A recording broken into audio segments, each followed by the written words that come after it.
हरे कृष्णा कृष्णा कृष्णा हरे हरे, हरे राम राम राम हरे हरे। हरे कृष्णा। तो श्रीमद् भागवतम के द्वितीय दिवस में मैं आप सभी भक्तों का हार्दिक स्वागत करता हूँ। हम दीर्घ सत्रेण श्रीमद् भागवतम को श्रवण करने के लिए बैठे हुए हैं और दीर्घ सत्र में हमने कल का दिन कंप्लीट किया। कल हमने भागवत का महात्म्य देखा, श्रीमद् भागवतम के महात्म्य के बारे में हमने विस्तार में चर्चा की। उसके पश्चात हम अभी कथा में प्रवेश करेंगे, प्रथम खंड से शुरुआत करेंगे। तो मैं धन्यवाद देता हूँ अश्विन प्रभु जी को और उनके परिवार को कि उन्होंने आप लोगों के लिए सुंदर व्यवस्था की है ताकि सभी लोग कथा का आनंद उठा सके, कथा को श्रवण कर सके। तो हम भागवतम के प्रथम स्कंद से शुरुआत करने जा रहे हैं। हम प्रयास करेंगे कि अभी जो 6 दिन बचे हुए हैं हमारे पास, कल का तो दिन चला गया, आज से आगे 6 दिन बचे हुए हैं, तो 6 दिन में हम हर दिन 2 स्कंद को ख़त्म करने का प्रयास करेंगे। तब जाके कुल मिला के 12 स्कंद पूरे हो सकते हैं हमारे। हम प्रयास में लगे रहेंगे कि हर दिन क्या किया जाए, 2 स्कंद को ख़त्म किया जाए। जितना हो सके उतना फास्ट जाके 2 स्कंद को ख़त्म करने का प्रयास जारी रखेंगे हम। तो हम प्रथम स्कंद से ही शुरुआत करते हैं।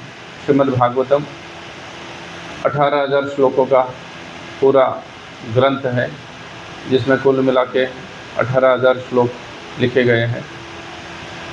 इस भागवतम को व्यासदेव ने निरूपण किया हुआ है। वैदिक ग्रंथ जो रहते हैं, वैदिक ग्रंथों की एक विशेषता है। क्या विशेषता है? तो वैदिक ग्रंथ जो है ना, वो मोनोटोनस नहीं है, it is not one way. बाकी संसार में जितने सारे आपको धर्म मिलेंगे, उन धर्म के अपनी अपनी क्या है, अपनी अपनी किताबें हैं, लेकिन वो सभी की सभी किताबें आपको मोनोटोनस दिखेगी। मतलब एक ही व्यक्ति कुछ कह रहा है और उसी को स्वीकार करके चलना है। बस उस व्यक्ति ने जो बोल दिया उस चीज़ को क्या करो, स्वीकार करो। अन्य कोई चीज़ उसमें डिस्कशन नहीं होगा। उन्होंने जो बोल दिया है बस बोल दिया, उसी को स्वीकार करके आपको आगे बढ़ना है। वैदिक पद्धति ऐसी नहीं है। वेदों को आप देखो, वेद, उपनिषद, पुराण आदि सब में देखिएगा, वहाँ पे हमेशा एक श्रोता रहेगा और एक वक्ता रहेगा, और उसके साथ साथ श्रोताओं को पूर्ण रूपेण अधिकार है कि वो जो वक्ता कह रहा है उसके बात से सहमत हो, उसको स्वीकार करे या उसको धिक्कार भी दे। ये श्रोता का अधिकार है, श्रोता कह सकता है। श्रोता कह सकता है कि उसको अगर कोई चीज़ पसंद है या नहीं पसंद है, इस बात को क्या कर सकता है, श्रोता बोल सकता है। जैसा हम भगवद गीता में भी देखते हैं, वन वे नहीं है। भगवान को जो कहना है वो भगवान कह नहीं रहे, अर्जुन उसको सुन भी रहे हैं, अर्जुन उसको स्वीकार भी कर रहे हैं, और अगर अर्जुन को स्वीकार नहीं है तो अर्जुन मना भी कर रहे, बोलते हैं ये नहीं होगा, कोई दूसरा बताओ। दूसरा उपाय बोलने के बाद अर्जुन बोलते हैं ये भी नहीं होगा, कोई और तीसरा ऑप्शन है क्या, बोलो, मेरे लेवल का बोलो कि मैं जिसको समझ सकता हूँ। वैसे ही श्रीमद् भागवतम में कई सारे संवाद हैं। उसमें से 2 प्रमुख संवाद है। उसमें से एक है सुखदेव गोस्वामी और परीक्षित महाराज का संवाद है, और दूसरा सुत गोस्वामी और शौनक आदि ऋषियों का संवाद है। शौनक आदि बोला गया मतलब शौनक और भी कई सारे ऋषि बैठे हुए हैं, उन लोगों का संवाद है। ये 2 प्रमुख संवाद है।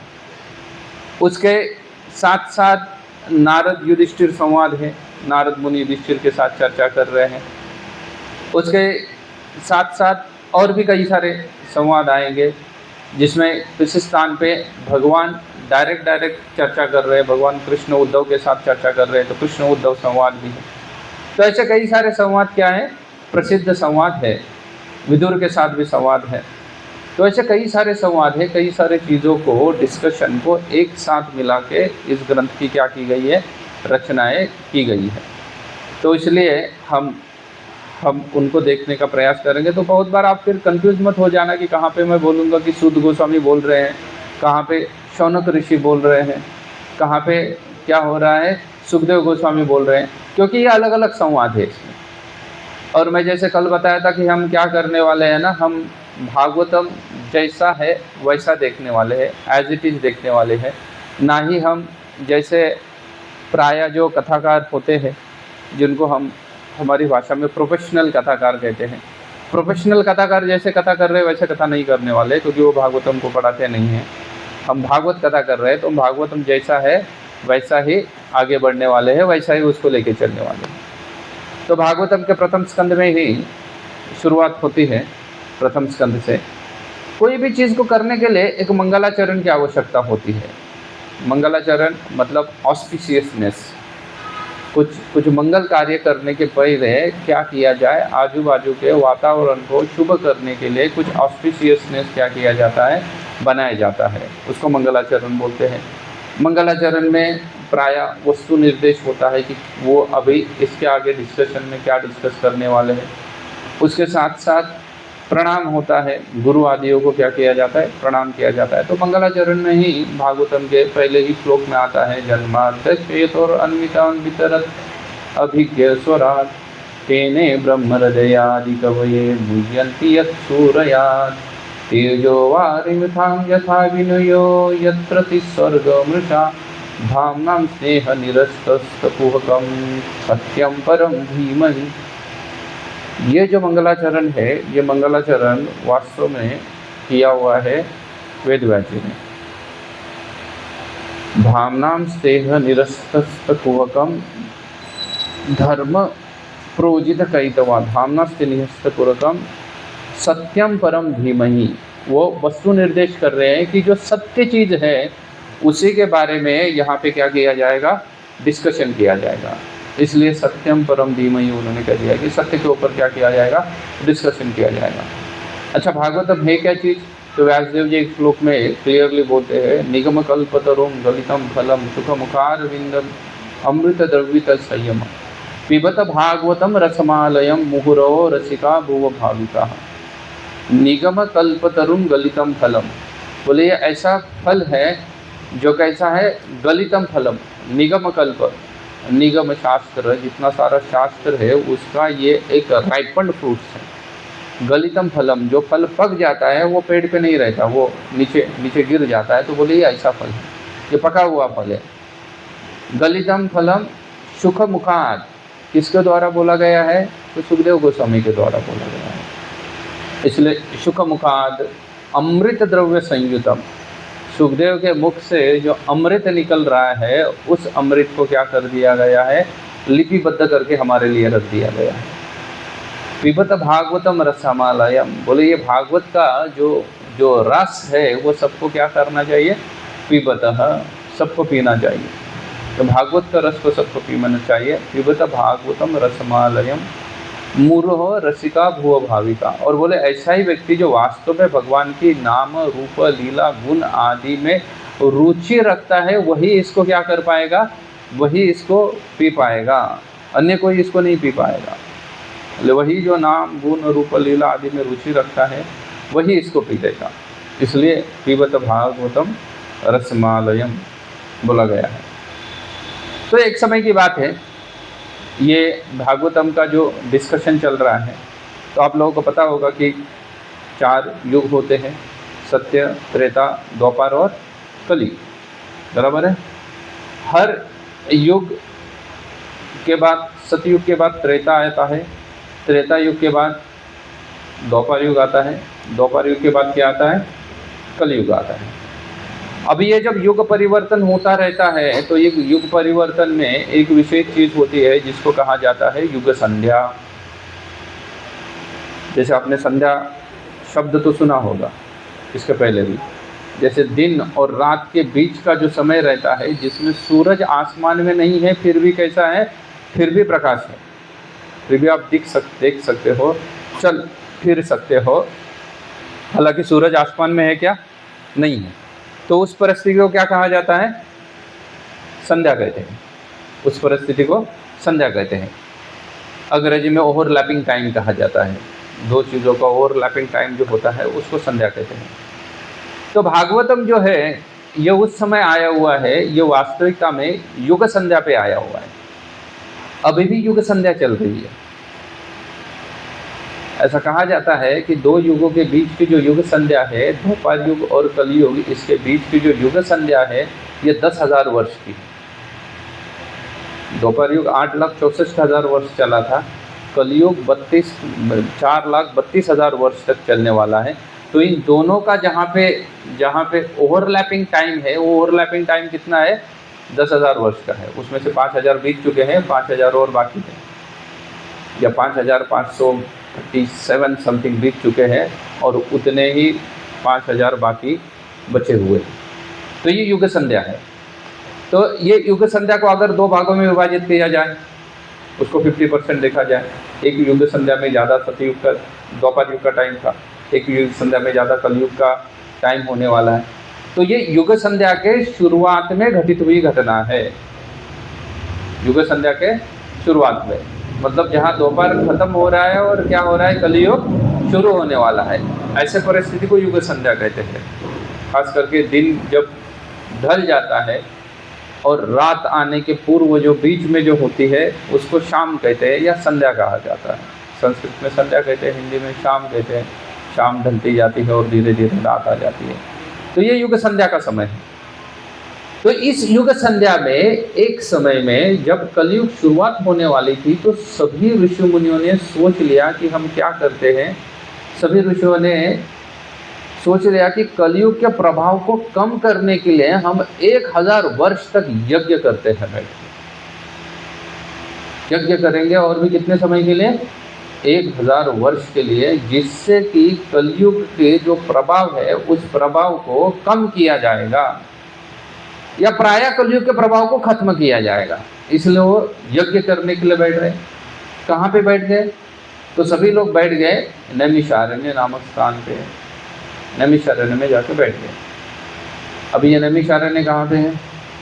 तो आज के स्थान पे नैमिषारण्य दिल्ली और हरिद्वार के बीच में आप जाओगे ना, रोड की क्रॉस करके आगे आते हैं तो मेन हाईवे से अंदर एक लगभग 25-30 किलोमीटर पे नैमिषारण्य स्थान है। अभी तो अरण्य तो रहा नहीं कुछ भी, लेकिन वो स्थान है। तो वहाँ पे सब लोग बैठ गए दीर्घ सत्र है ना कि हम क्या करेंगे, दीर्घ काल तक 1000 वर्ष तक यज्ञ करेंगे। यज्ञ की शुरुआत भी हो गई। हजारों ऋषि एक साथ आके बैठे थे, बड़ी बड़ी दाढ़ी बढ़ाए हुए थे, सब बूढ़े ऋषि जिनकी दाढ़ी सफ़ेद हो गई, ये सब बैठे हुए थे। हजारों वर्ष तक यज्ञ करने के लिए बैठ गए। काफ़ी समय तक यज्ञ करने के बाद भी उनको धीरे धीरे पता चलने लगा कि हमारा यज्ञ जो है वो फलित नहीं हो रहा है।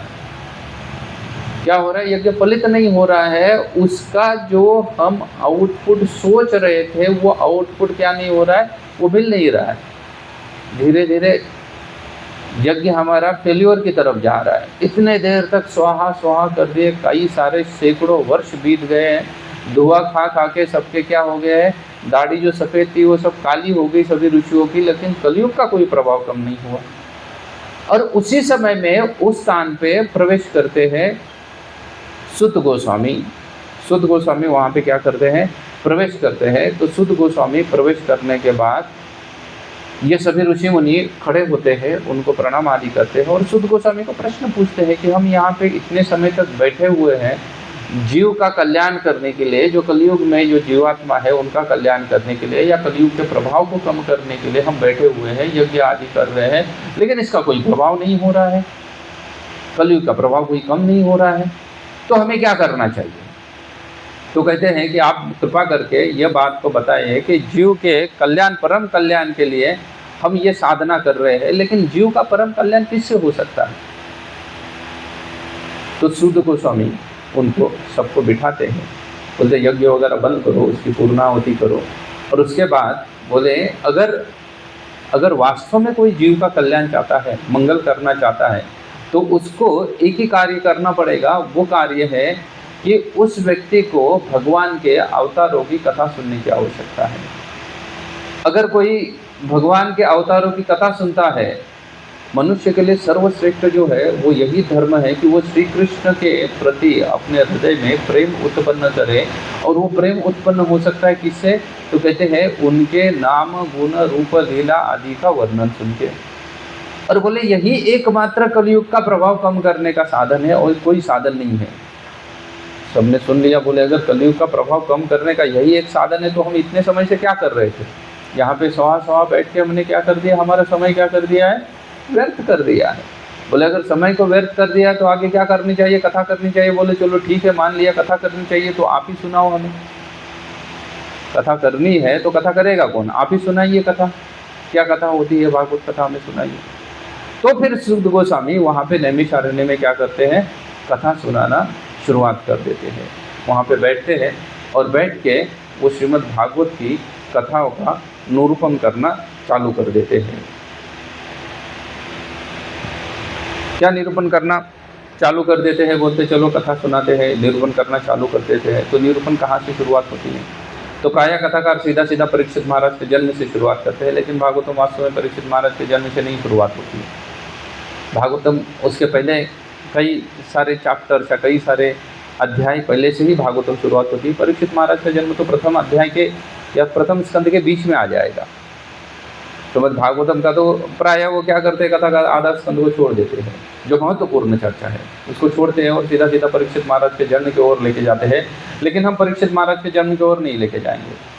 तो सुद गोस्वामी उनको कथा सुनाने लगते हैं। उनका जो प्रश्न पूछते हैं, कई सारे प्रश्न पूछते हैं कि तत्वज्ञानी परंतु जड़ के समान बुद्धि रहने वाले ये सभी जितने कलयुग के जीवात्मा है उनका उद्धार कैसे हो सकता है?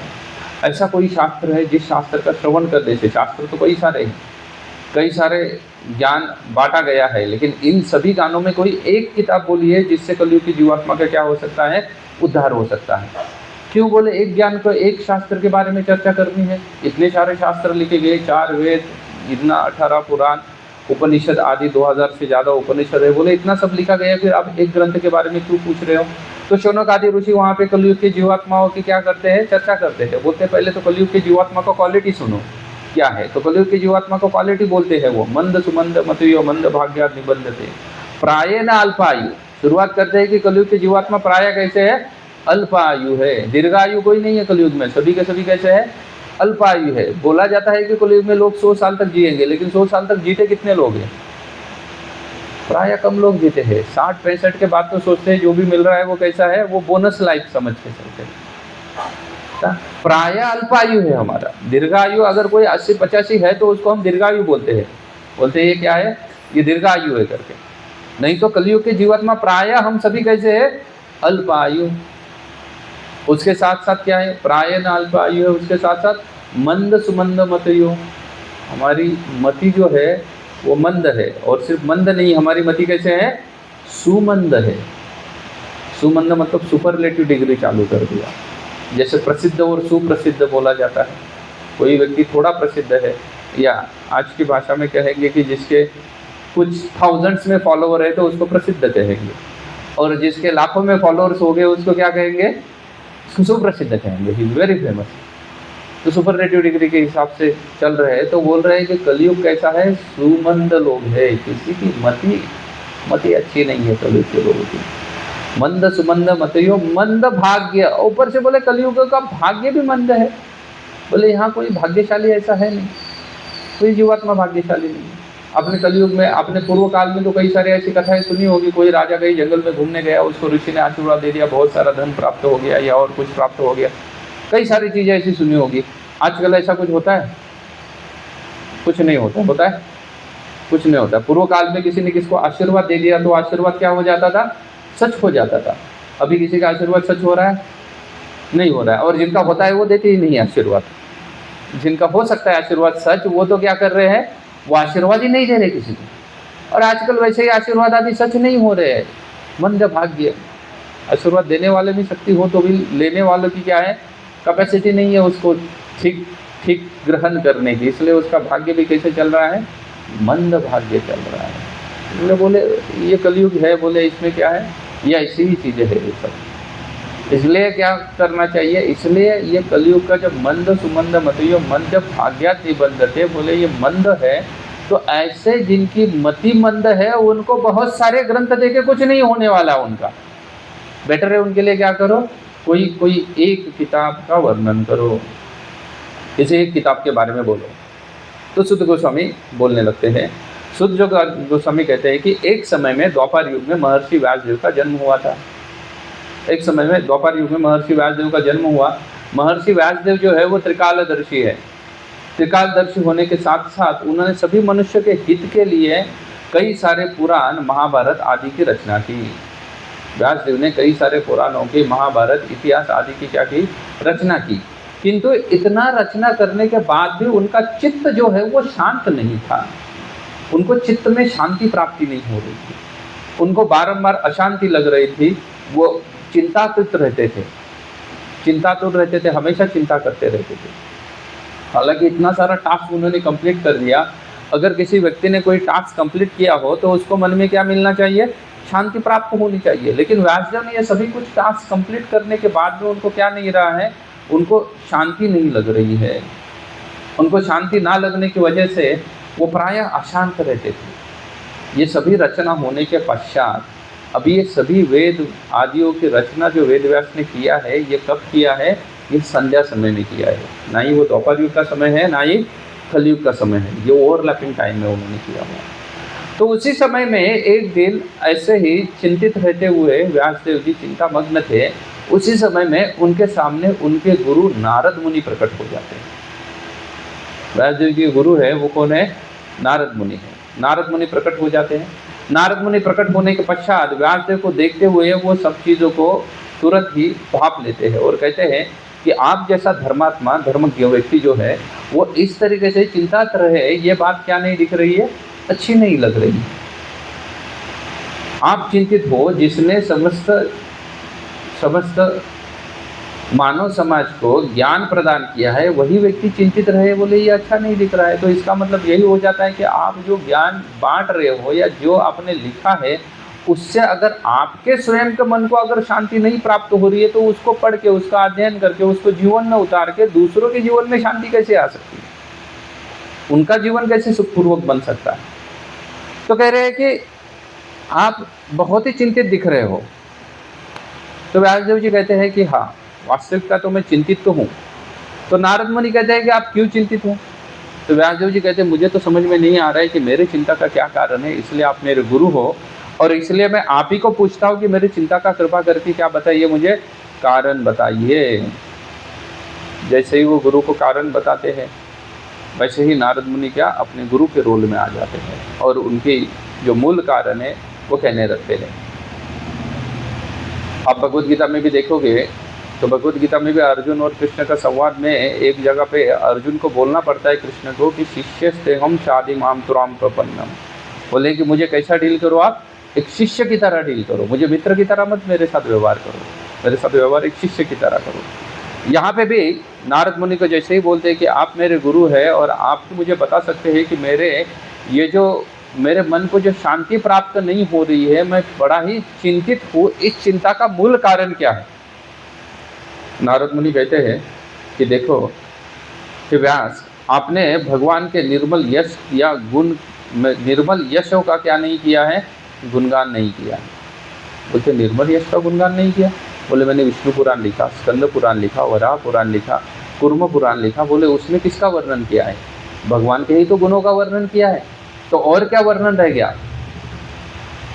नारद मुनि कहते हैं देखो, आपने जो शास्त्र ज्ञान दिया है वो ज्ञान वास्तविकता में अधूरा है, जिससे भगवान संतुष्ट नहीं हुए हैं। आपने अन्य तत्वों का निरूपण ज़्यादा किया हुआ है, भगवान श्री कृष्ण की महिमा का निरूपण उतना नहीं किया है जितना करना आवश्यक था। मोक्ष को समर्पित करने वाले संसार के तीनों तापों को मुक्त करने के लिए एकमात्र औषधि है, और वो औषधि है भगवान श्री कृष्ण के लीला। उन लीलाओं का आपने उतनी मात्रा में गुणगान नहीं किया है जितनी मात्रा में करना क्या था, आवश्यक था। आपको भगवान की प्रेममयी लीला का आपने वर्णन नहीं किया है, आपने सिर्फ भगवान की भगवत्ता का वर्णन किया है, लेकिन उनका क्या नहीं किया है, उनके प्रेममयी लीला का वर्णन नहीं किया है। अभी आप बोलेंगे कि भाई भगवान की प्रेममयी लीला का वर्णन क्या होता है और भगवत्ता का वर्णन क्या होता है। व्यासदेव जी को तो कह देते हैं नारद मुनि कि आपने प्रेममयी लीला का वर्णन नहीं किया है, इसलिए आपका मन क्या है, प्रायः अशांत है, आपको शांति की प्राप्ति नहीं हो रही है। बोले प्रेममयी लीला का वर्णन करना मतलब क्या है? अन्य सारे इतने सारे पुराण भी लिखे हैं, ये भी लिखा है, तो प्रेममयी लीला क्या होती है? तो कहते हैं देखो प्रेममयी लीला किसको कहते हैं? भगवान की भगवत्ता का वर्णन तो बहुत सारा कर दिया था व्यासदेव ने। अभी भगवत्ता का वर्णन क्या होता है? तो जैसे कोई व्यक्ति सरकारी अधिकारी है, मानो कोई व्यक्ति सरकारी अधिकारी है, तो सरकारी अधिकारी जो होता है, कोई आईएएस ऑफिसर है, तो उसका आपने वर्णन कर दिया कि इसके क्या है, इतने सारे ये जिला उसके अंदर है पूरा का पूरा, क्योंकि ये कलेक्टर है, उस जिले में एक पत्ता तक उसकी इच्छा के बिना हिलता नहीं है। ये सब वर्णन क्या हो गया? उसका आईएएस ऑफिसर होने का वर्णन हो गया।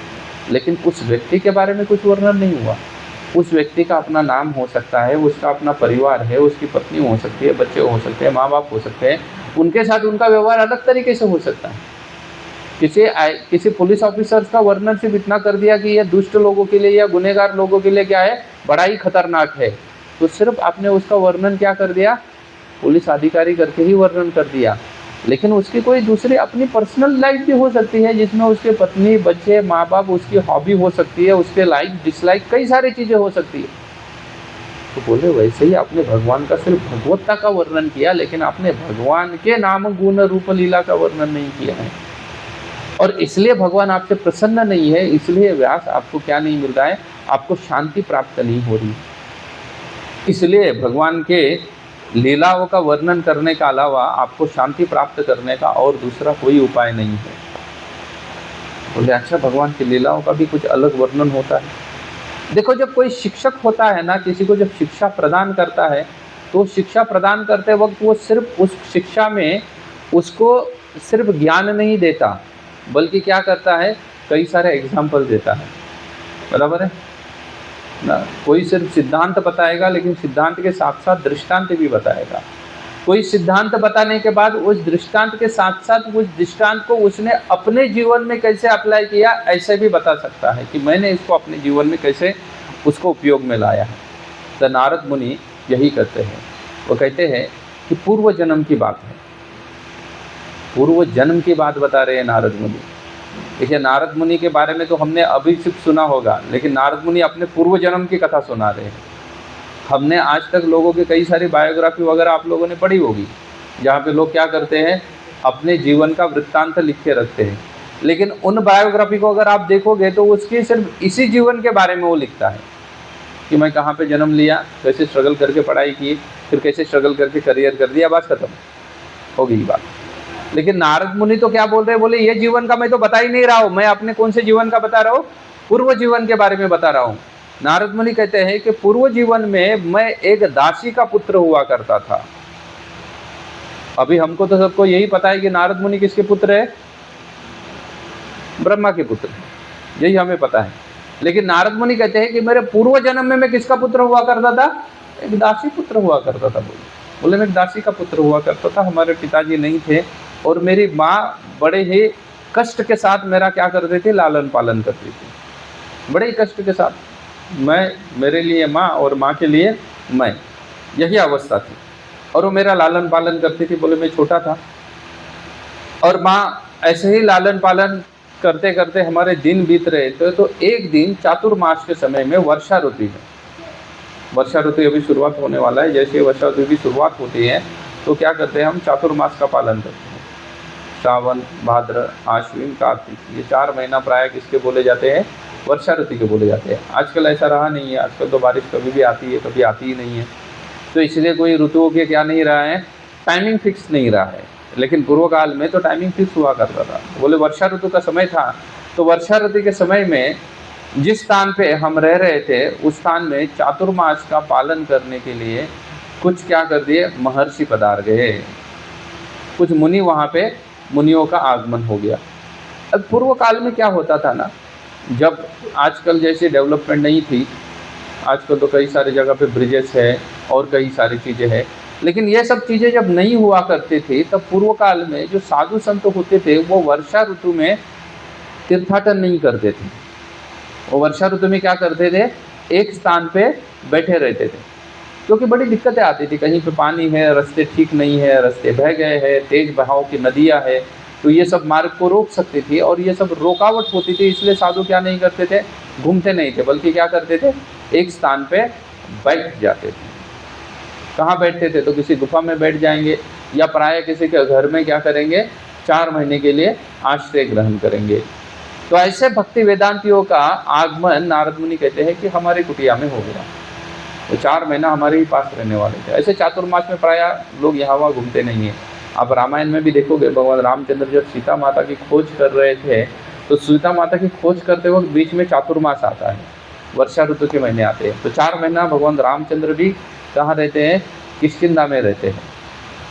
माल्यवन रामचंद्र करके पर्वत है, जिस पर्वत में भगवान 4 महीना रुके हैं, उस पर्वत का माल्यवन राम करके नाम है। अगर कभी आप हम्पी क्षेत्र में चले जाओगे तो आपको वहाँ पे ये पर्वत दिखाई देगा। वहाँ पे भगवान रामचंद्र जिस गुफा में रहे थे, उस गुफा को भी आपको दर्शन होगा। वहाँ पे भगवान रामचंद्र रुके थे, 4 महीने के लिए रुके थे। तो वैसे ही वर्षा ऋतु जैसे ही चालू हो गई, तो बोले कुछ भक्ति वेदांती जो है वह कहाँ पे पहुँच गए, हमारे घर में पहुँच गए, हमारे घर में आके रहने लगे। पूर्व काल में जब साधु संत 4 महीना जब रहते थे, तो इसलिए ये 4 महीनों में प्राय कई सारी कथाएं, उत्सव आदि क्या होते हैं, अरेंज किए जाते हैं। इसलिए आप देख लेना, बहुत सारे उत्सव जो है वही 4 महीनों में होते हैं। और यही 4 महीनों में लोग क्या करते हैं, बहुत सारे लोग चातुर्मास का बड़ा ही कठोरता से पालन करते हैं, दृढ़ता के साथ पालन करते हैं। चातुर्मास में प्राय लोग प्याज, लहसुन, मांस, मछली आदि का क्या करते हैं, त्याग कर देते हैं। महाराष्ट्र में तो 4 में से एक ही महीने वो पालन करते हैं, सिर्फ सावन को पालन किया जाता है, बाकी किसी महीने को पालन नहीं किया जाता। ये महाराष्ट्र की कहानी है। लेकिन खास करके हमारे गुजराती भाई है या हमारे जैन बंधु जो है, उनका अगर आप जीवन देखो तो जैन बंधु के सभी क्या करते हैं, चातुर्मास का बड़ा ही दृढ़ता से पालन करते हैं। उनके जितने भी सारे जैन सन्यासी थे, चाहे श्वेतांबर हो या दिगंबर हो, दोनों भी क्या करते हैं, उन मंदिरों में 4 महीने के लिए एक स्थान पे रुकते हैं। तो चातुर्मास का बड़ा जैन धर्म में तो चातुर्मास एक बहुत बड़ा क्या है, बड़ा पर्व मनाया गया है, बड़ा पर्व करके मनाते हैं। तो ऐसे ही भक्ति वेदांती बोले हमारे घर में आए चातुर्मास के लिए और हमारे संग में रहने लगे। तो बोले उनके संग में रहने की वजह से, उनके मुख कमल से मैं भगवान की नित्य रूपे न क्या करता था, कथा का श्रवण करता था। और उनके मुख से नित्य रूप से कथा श्रवण करते करते बोले मेरा हृदय जो क्या है, वो हृदय धीरे धीरे शुद्ध होने लगा। बोले वो हमारे पास ही रहते थे, दिन भर में उनकी सेवा में लगा रहता था। वो भक्ति वेदांती दिन भर एक दूसरे के साथ क्या करते थे, भगवान नाम की चर्चा करते थे। भगवान भगवद गीता में जैसे कहते हैं, मद चित्ता मदगत प्राणा बोधयन्तश्च परस्परम कथयन्तश्च मा नित्यम तुष्यन्ति च रमन्ति च। जो भक्त है वो क्या करेंगे, इसी में रममान रहेंगे। किस चीज़ में, मद चित्ता मदगत प्राणा, भगवान में उनका चित्त लगा रहेगा, उनका प्राण भगवान में लगा रहेगा ना। मद चित्ता मदगत प्राणा बोधयन्तश्च परस्परम, एक दूसरे को क्या करेंगे, भगवत नाम, भगवान का गुणगान, भगवान की कथा का क्या करेंगे, निरूपण करते रहेंगे।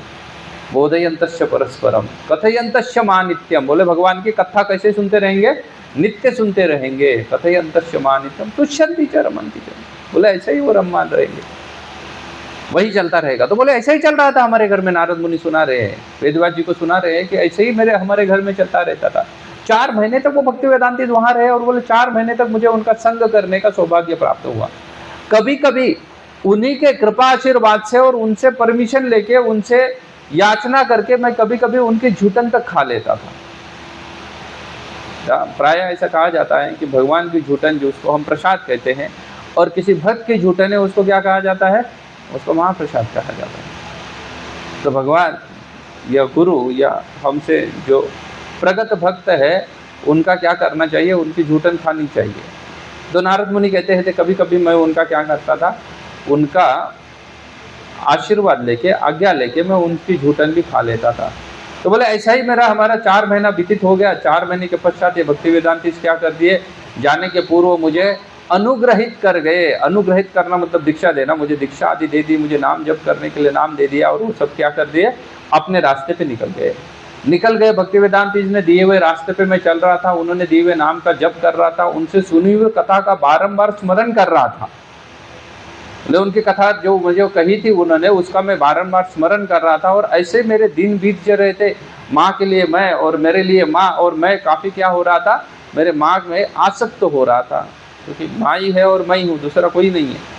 तो बोले एक समय ऐसा हो गया कि सुबह दूध दोहन करने के लिए मेरी माँ चली गई और मेरी माता श्री को अंधेरा होने की वजह से कुछ ठीक से नहीं दिखाई दे रहा, और उसी समय में उसको सर्प ने डस लिया और उसकी मृत्यु हो गई।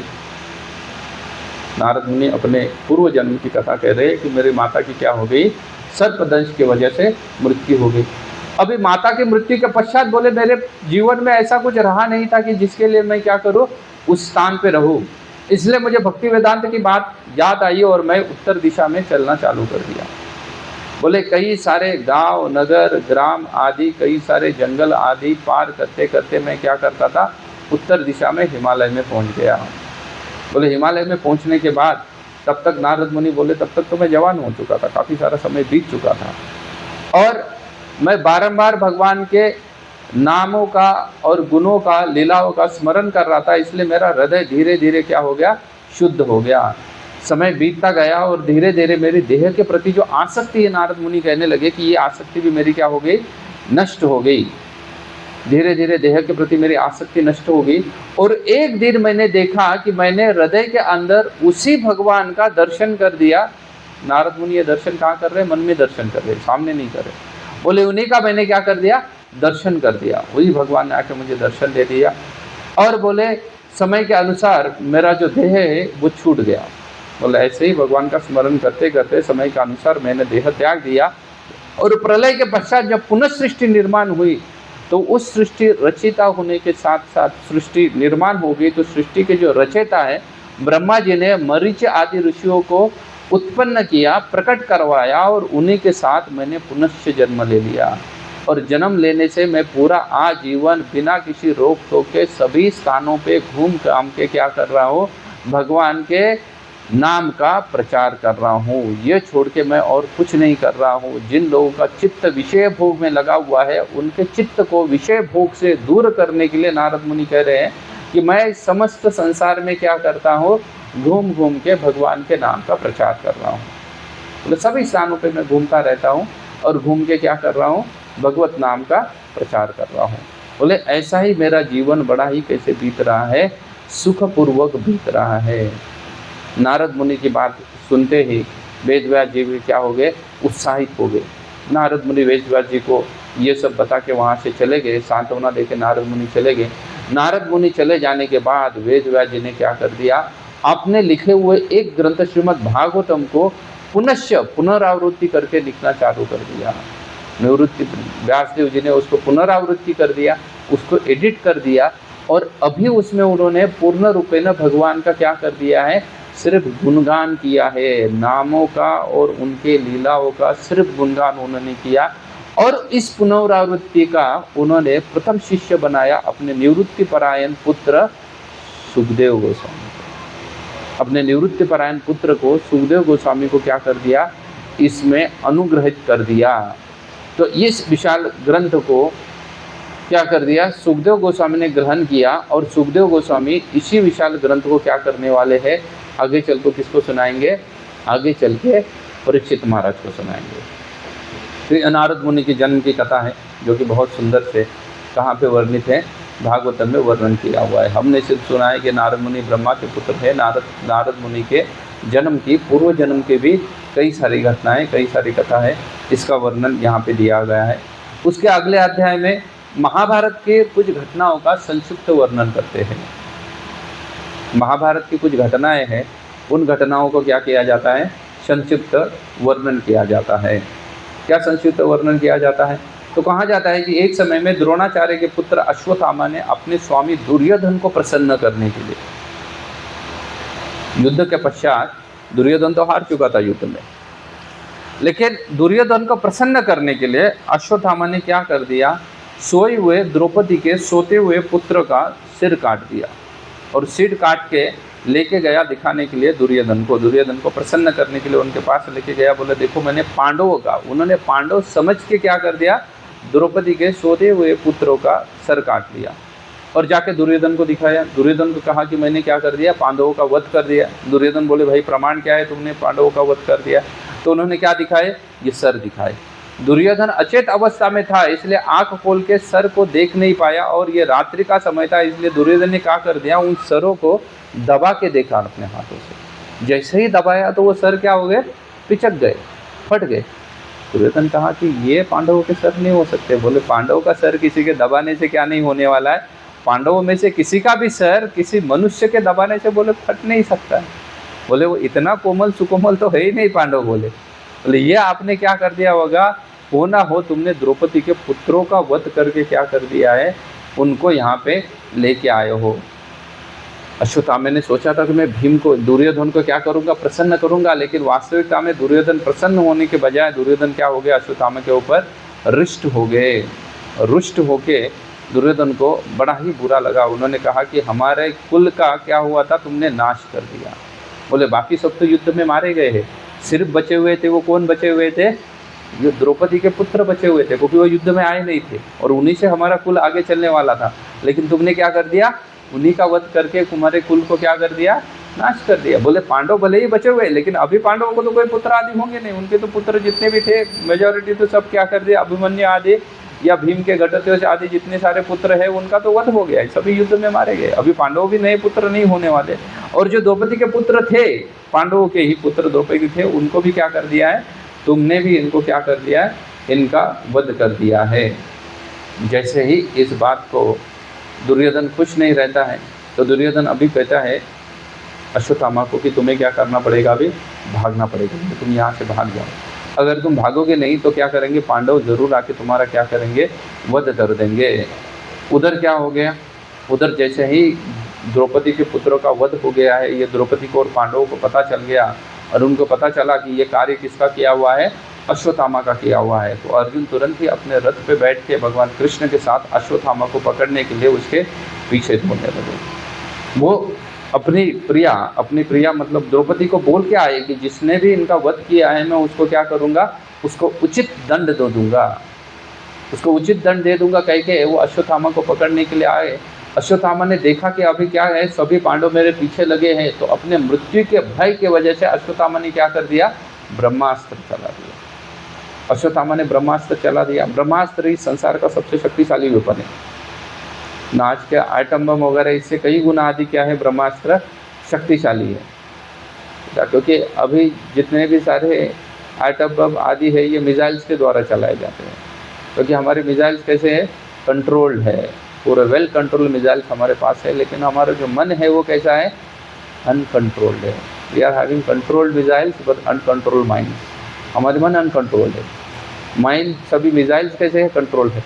पूर्व काल में लोगों के मन कंट्रोल हुआ करते और इसलिए वो ब्रह्मास्त्र जैसे अस्त्रों की विद्या उनको प्राप्त होती। तो जैसे ही अश्वत्थामा ने चला दिया ब्रह्मास्त्र, चला दिया ब्रह्मास्त्र से सभी संसार क्या हो गया है, सभी तेजोमय प्रकाश इतना रहता है ब्रह्मास्त्र की, पूरे संसार भयभीत होने लगा। यह भयभीत देखते ही अर्जुन ने भगवान कृष्ण से प्रार्थना की कि अब क्या किया जाए, क्योंकि अश्वत्थामा सिर्फ ब्रह्मास्त्र चलाना जानता था, उसको फिर से वापस लेना नहीं जानता था। आज की तरह की परिस्थिति है, आज अगर हम किसी देश के ऊपर मिसाइल चलाते तो बस खत्म, उसको फिर से कंट्रोल नहीं किया जा सकता, उसको फिर से रोका नहीं जा सकता है। ऐसी ही कुछ परिस्थिति अश्वत्थामा की थी। तो भगवान ने कह दिया कि संसार की रक्षा के लिए आप भी आज क्या करो, ब्रह्मास्त्र चलाओ और फिर दोनों को वापस ले लो। भगवान की राय सुन के अर्जुन ने भी क्या कर दिया, अर्जुन ने भी अपना ब्रह्मास्त्र उन्होंने खुद चला लिया और चला के उन्होंने दोनों को क्या कर दिया, एक साथ वापस ले लिया। एक साथ वापस लेने के पश्चात उन्होंने अश्वत्थामा को पकड़ लिया और अश्वत्थामा को पकड़ के बंदी बना के पशुवत घसीटते हुए वो अर्जुन क्या कर दिया, उनको लेके आ गए अश्वत्थामा को। क्योंकि अश्वत्थामा ने तो बहुत बड़ा गुनाह किया था, उसने क्या कर दिया था, द्रौपदी के पुत्रों की हत्या कर दी थी, इसलिए वो क्या कर दिया, उनको लेके आ गए। लेके आने के बाद अश्वत्थामा को मानो ऐसे लेके आ गए हो जैसे कोई मतवाला हाथी किसी चीज़ को तोड़ के घसीटते हुए यहाँ वहाँ फेंक देता है, ऐसा ही कुछ अर्जुन ने व्यवहार किसके साथ किया था, अश्वत्थामा के साथ कर दिया था। उस दुष्ट को वो पूरा पशुवत बांध के घसीटते हुए लेके आ गए और लेके आने के बाद जैसे ही वो लेके आए कौन से स्थान पे, तो जहाँ पे द्रौपदी थी उस स्थान पे लेके आए, क्योंकि वो उनको वचन दे के गए थे कि मैं उचित दंड दे दूंगा जिसने भी तुम्हारे पुत्रों की हत्या की है। द्रौपदी जैसे ही देखती है कि ये तो गुरुपुत्र है और जिसको कैसे बांधा हुआ है, पशुवत बांधा हुआ है। यहाँ पे बहुत सुंदर संवाद भागवतम में ना, प्रायः कथाकार इन सभी चीज़ों को मिस कर देते हैं। जो भागवतम में जो सीखने वाली चीज़ है उनको क्या कर देते हैं, छोड़ देते हैं, और जहाँ कुछ सिर्फ थोड़ा सा कथा करके आगे बढ़ना है बस वहीं पे कथा करके आगे बढ़ लेते हैं, लेकिन जहाँ से कुछ सीखना है भागवतम में उसको ही वो क्या कर दे, छोड़ देते हैं। अभी देखिए कितना इमोशनल ड्रामा चल रहा है। आप थोड़ा सा उस परिस्थिति में जाके देखिएगा कि जहाँ पे द्रौपदी के किसकी हत्या हुई है, उसके पुत्रों की हत्या हुई है। माता के लिए सबसे ज़्यादा पेनफुल परिस्थिति होती है वो कौन सी होती है कि वो किसी आपदा में अपनी संतान को किसी आपदा में देखे, ये उसके लिए सबसे दुखमय परिस्थिति है। चाहे उसके खुद के ऊपर आपदा हो उससे उसको ज़्यादा दुख नहीं लगेगा, उससे कई गुना अधिक दुखमय परिस्थिति उसके लिए कब है, जब उसकी संतान किसी आपदा में।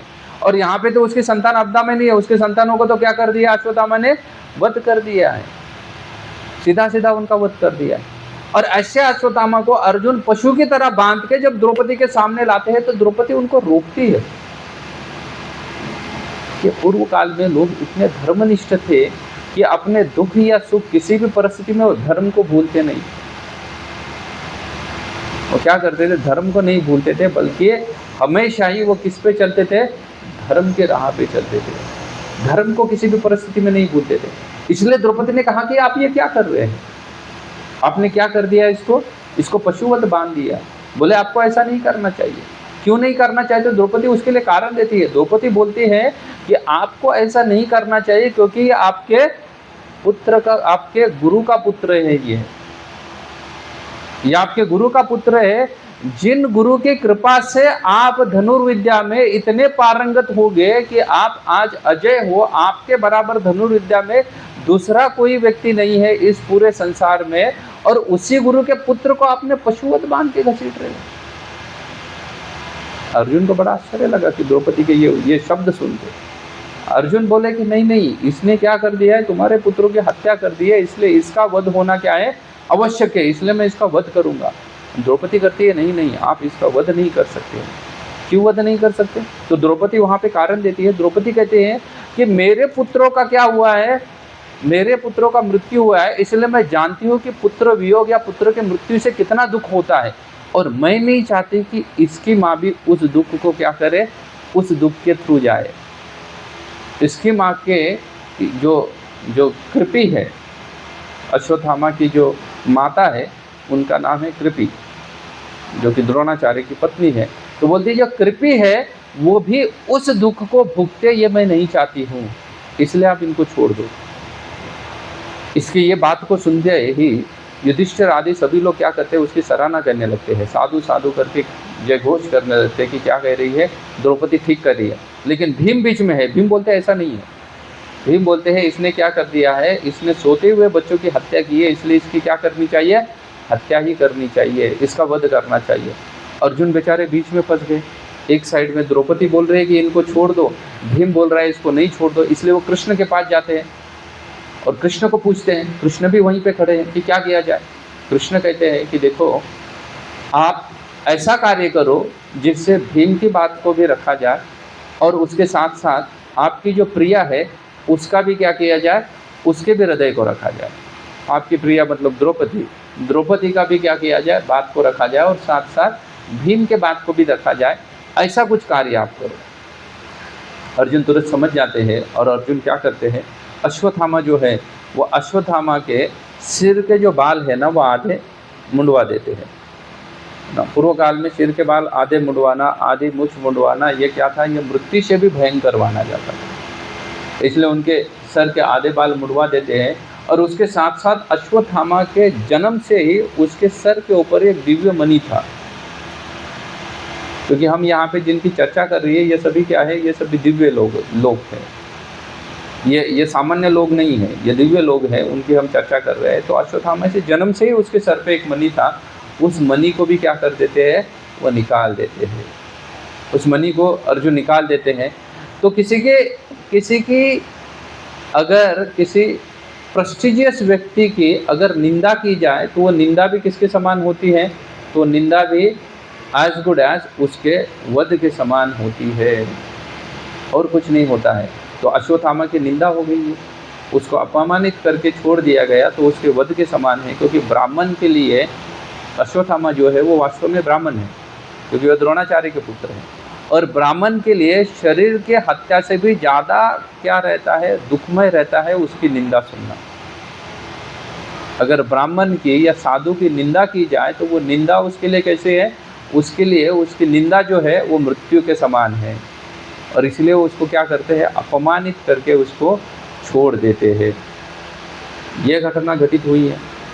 यह घटना घटित होने के बाद वास्तविकता में क्या हो जाता है ना, भागवतम के अनुसार अगर हम जाएंगे तो यहाँ पे स्टोरी में पॉज देके एक दूसरे डायरेक्शन में कैमरे को लेके जाते हैं। वास्तविकता में अगर कथाकार जो प्राय कहते हैं वो कनेक्टिंग करने के लिए बीच की चीज़ों को उड़ा देते हैं, लेकिन यहाँ पे कैमरा एक दूसरे डायरेक्शन में लेके जा रहे हैं।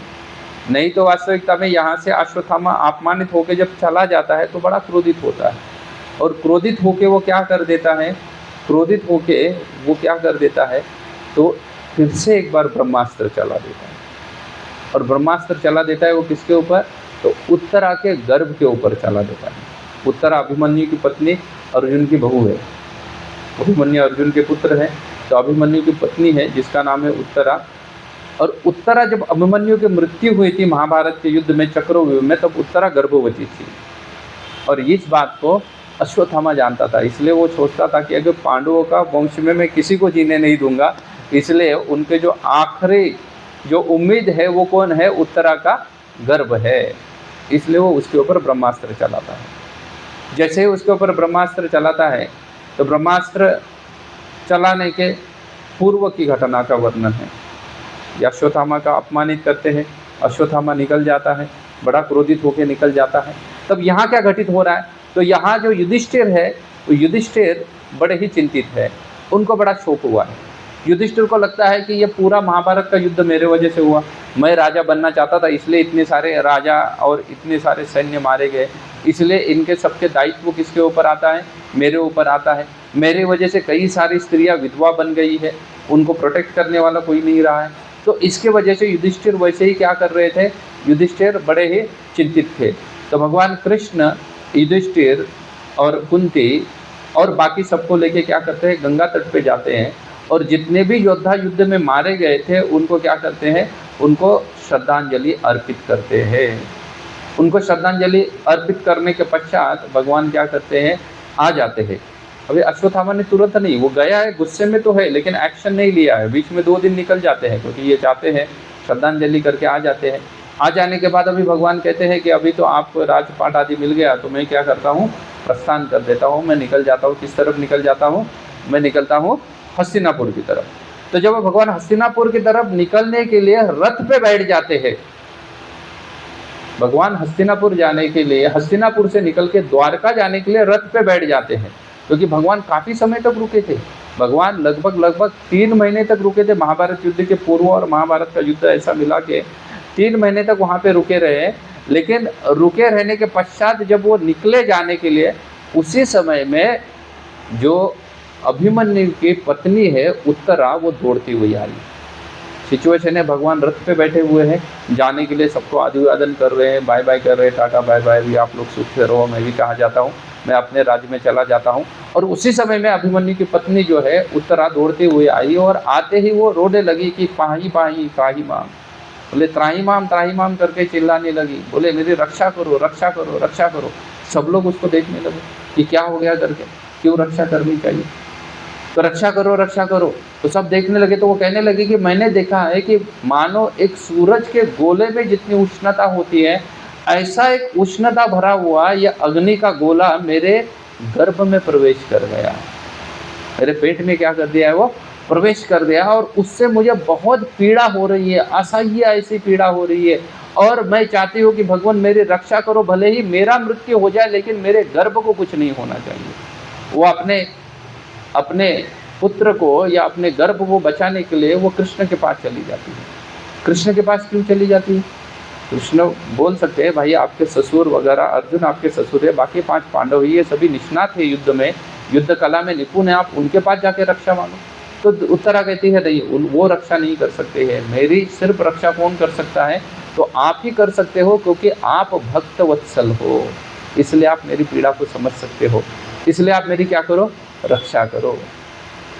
तो रक्षा करने के लिए आती है, रक्षा करने के लिए प्रार्थना करती है। जैसे ही वो रक्षा करने के लिए प्रार्थना करती है तो उसी समय में उसी स्थान पे खड़ी उसकी क्या कह सकते हैं, उनकी अर्जुन की माता महारानी कुंती भगवान को प्रार्थना करने लगती है। देखिए श्रीमद् भागवतम में जो सबसे पहले जो शुरुआत होती है वो होती है भगवान को जो प्रार्थना की हुई कुंती महारानी, तो कुंती महारानी की प्रार्थना से ही भागवतम की शुरुआत होती है। समस्त भागवतम में भगवान की लीला और भगवान के भक्तों के द्वारा की गई प्रार्थना यही भागवतम में है। और इसमें भी जो सबसे ज़्यादा महत्वपूर्ण चीज़ है तो वो भगवान की लीला से भी ज़्यादा महत्वपूर्ण है उनके भक्तों के प्रार्थना। जो भक्त जो प्रार्थना करते हैं उन प्रार्थना का बड़ा महत्व है, इसलिए कुंती महारानी प्रार्थना करना चालू करती है। कुंती महारानी की प्रार्थना के लिए श्री प्रभुपाद जी ने एक अलग से बुक लिख दिया, प्रेयर्स ऑफ कुंती करके। कुंती महारानी प्रार्थना करने चालू कर देती है, नमो पंकजनाभाय, नमो पंकजमालिने, नमो पंकज नेत्राय, नमस्ते पंकजांग्रे। वो कृष्ण का गुणगान करती है, कृष्ण का गुणगान कर रही है कि आपके सभी शरीर कैसे हैं, नमो पंकजनाभाय। वहाँ पे आचार्य लिखते हैं कि वास्तविकता में वो पंकज कमल बोलना चाहती थी, लेकिन फिर बोली मैं बुआ हूँ और ये क्या है, मेरा भतीजा है या भांजा है, तो उसके चरण कमल में मैं कैसे प्रणाम कर सकती हूँ। इसलिए वो शुरुआत कहाँ से करती है, नाभि से शुरुआत करती है।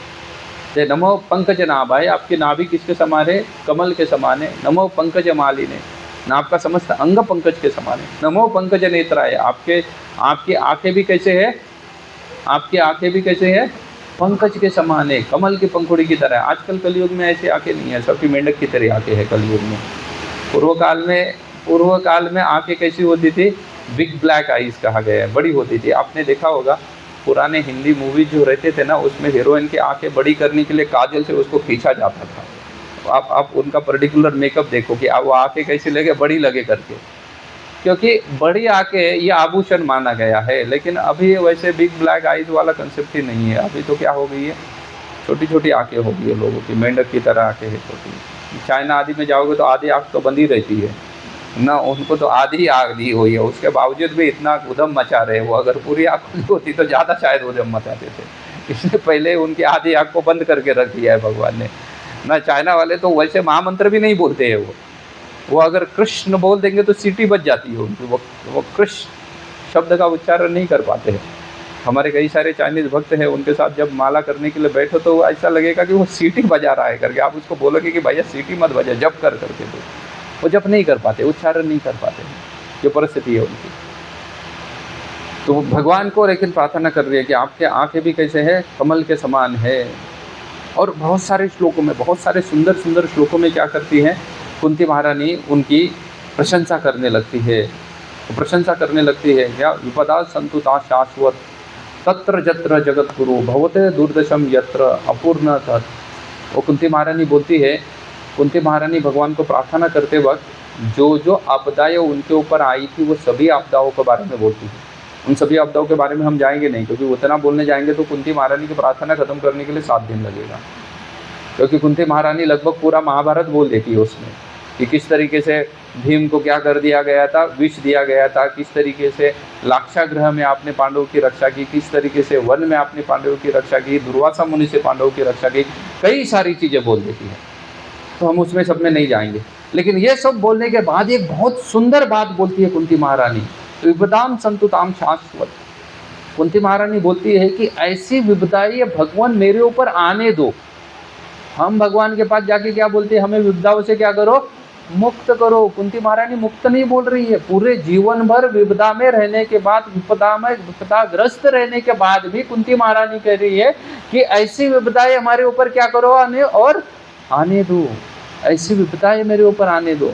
हम भगवान के पास जाते ही बोलने लगते हैं सीधा सीधा, सुख संपत्ति घर आवे, कष्ट मिटे तन का, ओम जय जगदीश हरे।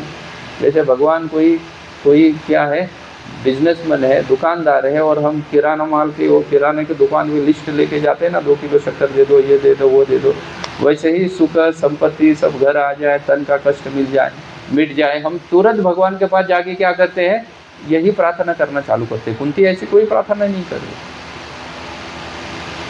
ना, ये लालसा में ही प्रार्थना करते हैं इसको कि कोई चीज़ को हम मांगे करके।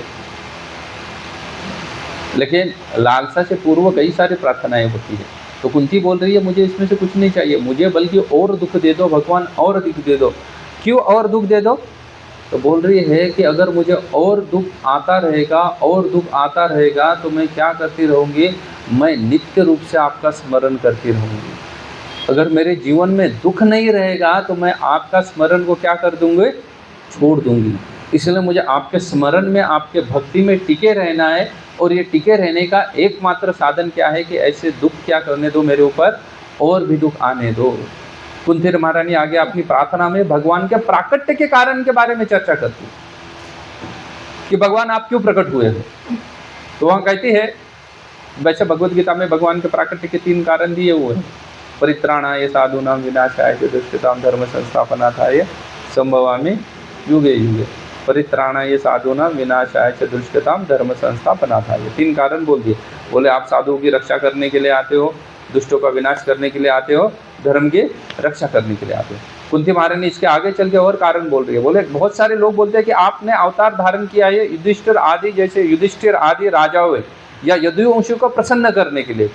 युधिष्ठिर और अन्य यदुवंशी है, उनको प्रसन्न करने के लिए आपने अवतार धारण किया है। आप अजन्मा होकर भी आपने क्या कर दिया है, जन्म धारण किया है। कुंती महारानी आगे कहती है कि कुछ लोग सोचते हैं कि आपने वसुदेव देवकी की प्रार्थना को फलित करने के लिए अवतार धारण किया है। आगे चल के कहती है कि कुछ लोग कहते हैं कि आपने भूमि का भार हल्का करने के लिए क्या कर दिया है, अवतार धारण कर दिया है। आप भूमि का भार को हल्का करना चाहते थे और इसलिए आपने अवतार धारण किया है। लेकिन बोले वास्तविकता में मैं जानती हूँ आपने अवतार धारण किया है भक्ति की पुनः स्थापना करने के लिए, अवतार धारण करने के लिए, धर्म संस्थापनाता है। श्रुण्वन्ति गायन्ति, बोले जो कोई आपके लीला आदियों का श्रवण करेगा, श्रुण्वन्ति गायन्ति श्रुणन्ति भिद्यता स्मरन्ति नंदन्ति, बोले कोई बारंबार इनको श्रवण करेगा, इनको गायन करेगा, तो उसका क्या हो जाएगा, वो इस भौतिक संसार से मुक्त हो जाएगा। उसका इस भौतिक संसार में जन्म मृत्यु के चक्कर से क्या हो जाएगा, उसको जन्म मृत्यु के चक्कर से वो व्यक्ति परे हो जाएगा। इसलिए भगवान वास्तव में आप क्या करते हो, यहाँ पे आके लीलाओं को क्या करते हो, लीला धारण करते हो या लीला करते हो। वास्तव में भगवान लीला उसीलिए करते हैं। अगर हम भगवान की लीलाओं का श्रवण आदि करते रहे तो हम इस भौतिक संसार से क्या हो जाएंगे, मुक्त हो जाएंगे। हमें जन्म मृत्यु के चक्कर से मुक्त होना है न, हम जन्म और मृत्यु में फंस चुके हैं, जन्म मृत्यु में फंस चुके हैं। पुनरूपी जननम पुनरूपी मरणम पुनरूपी जननी जठरे शयनम। शंकराचार्य कहते हैं कि हम क्या कर रहे हैं, पुनः पुनः जन्म लेते हैं, पुनः पुनः क्या करते हैं, मृत्यु के प्राप्त होते हैं। पुनरूपी जननी जठरे शयनम, बार बार जननी का जठर, जननी का गर्भ है, उसमें बार बार क्या करते रहते हैं, शयन करते रहते हैं। यह संसार है बहुत दुष्कार है, कृपया आरे पाहे मुरारे। ये संसार ऐसे ही दुखों से क्या है, भरा हुआ है। और इससे अगर कोई मुक्त होना चाहते हैं तो क्या करना पड़ेगा उसको पाहे मुरारे। मुरारी जो है भगवान कृष्ण जो है, उनकी कथा का श्रवण करना पड़ेगा, तो ही मुक्त हो सकता है, नहीं तो नहीं मुक्त हो सकता। सिर्फ और सिर्फ उनकी कथा का श्रवण करते ही कोई क्या हो सकता है, मुक्त हो सकता है। ऐसी कई सारी प्रार्थनाएं करती है भगवान से, आप क्या करो, हमारी रक्षा करो करके। तो ये रक्षा करो करके जैसे ही प्रार्थनाएं करती है तो फिर से भागवतम यहाँ पहुँच देता है कथा को, एक अलग कथा चालू कर देता है। उसके आगे क्या हुआ ये भागवतम में नहीं बताया गया है, तो इसलिए हम भी यहाँ पे क्या करेंगे, इसको पहुँच देंगे कि उसके उत्तरा के गर्भ पे क्या कर दिया था, अश्वत्थामा ने क्या कर दिया है, ब्रह्मास्त्र चला दिया है, जो कि ब्रह्मास्त्र उसके गर्भ में प्रवेश कर चुका है। उसके गर्भ में उसको बहुत सारी जलन सी क्या हो रही है, उसको अनुभूति हो रही है। वो भगवान के पास भी गई कि मेरा रक्षा करो करके, और रक्षा करने के बाद फिर कुंती महारानी ने प्रार्थना भी की भगवान को, और उसके बाद कैमरा किसी और एंगल में लेके जाते हैं ना, अलग अलग एंगल से क्या कर रहे हैं भागवतम हमें दिखा रहा है। तो यहाँ पे पॉज कर देते हैं, इसके आगे परीक्षित का जन्म की कथा नहीं कहते हैं। वो कहते हैं वास्तविकता में, क्योंकि प्रश्न ही भागवतम कैसा है ना कि क्वेश्चन आंसर है। जब तक जो प्रश्न वक्ता से आता है उतने ही प्रश्न का उत्तर दिया जाता है। वक्ता उन्हीं प्रश्नों का उत्तर देता है कि श्रोता जिस तरीके से प्रश्न पूछते हैं उन्हीं प्रश्नों का क्या करते हैं, उत्तर दे देते हैं।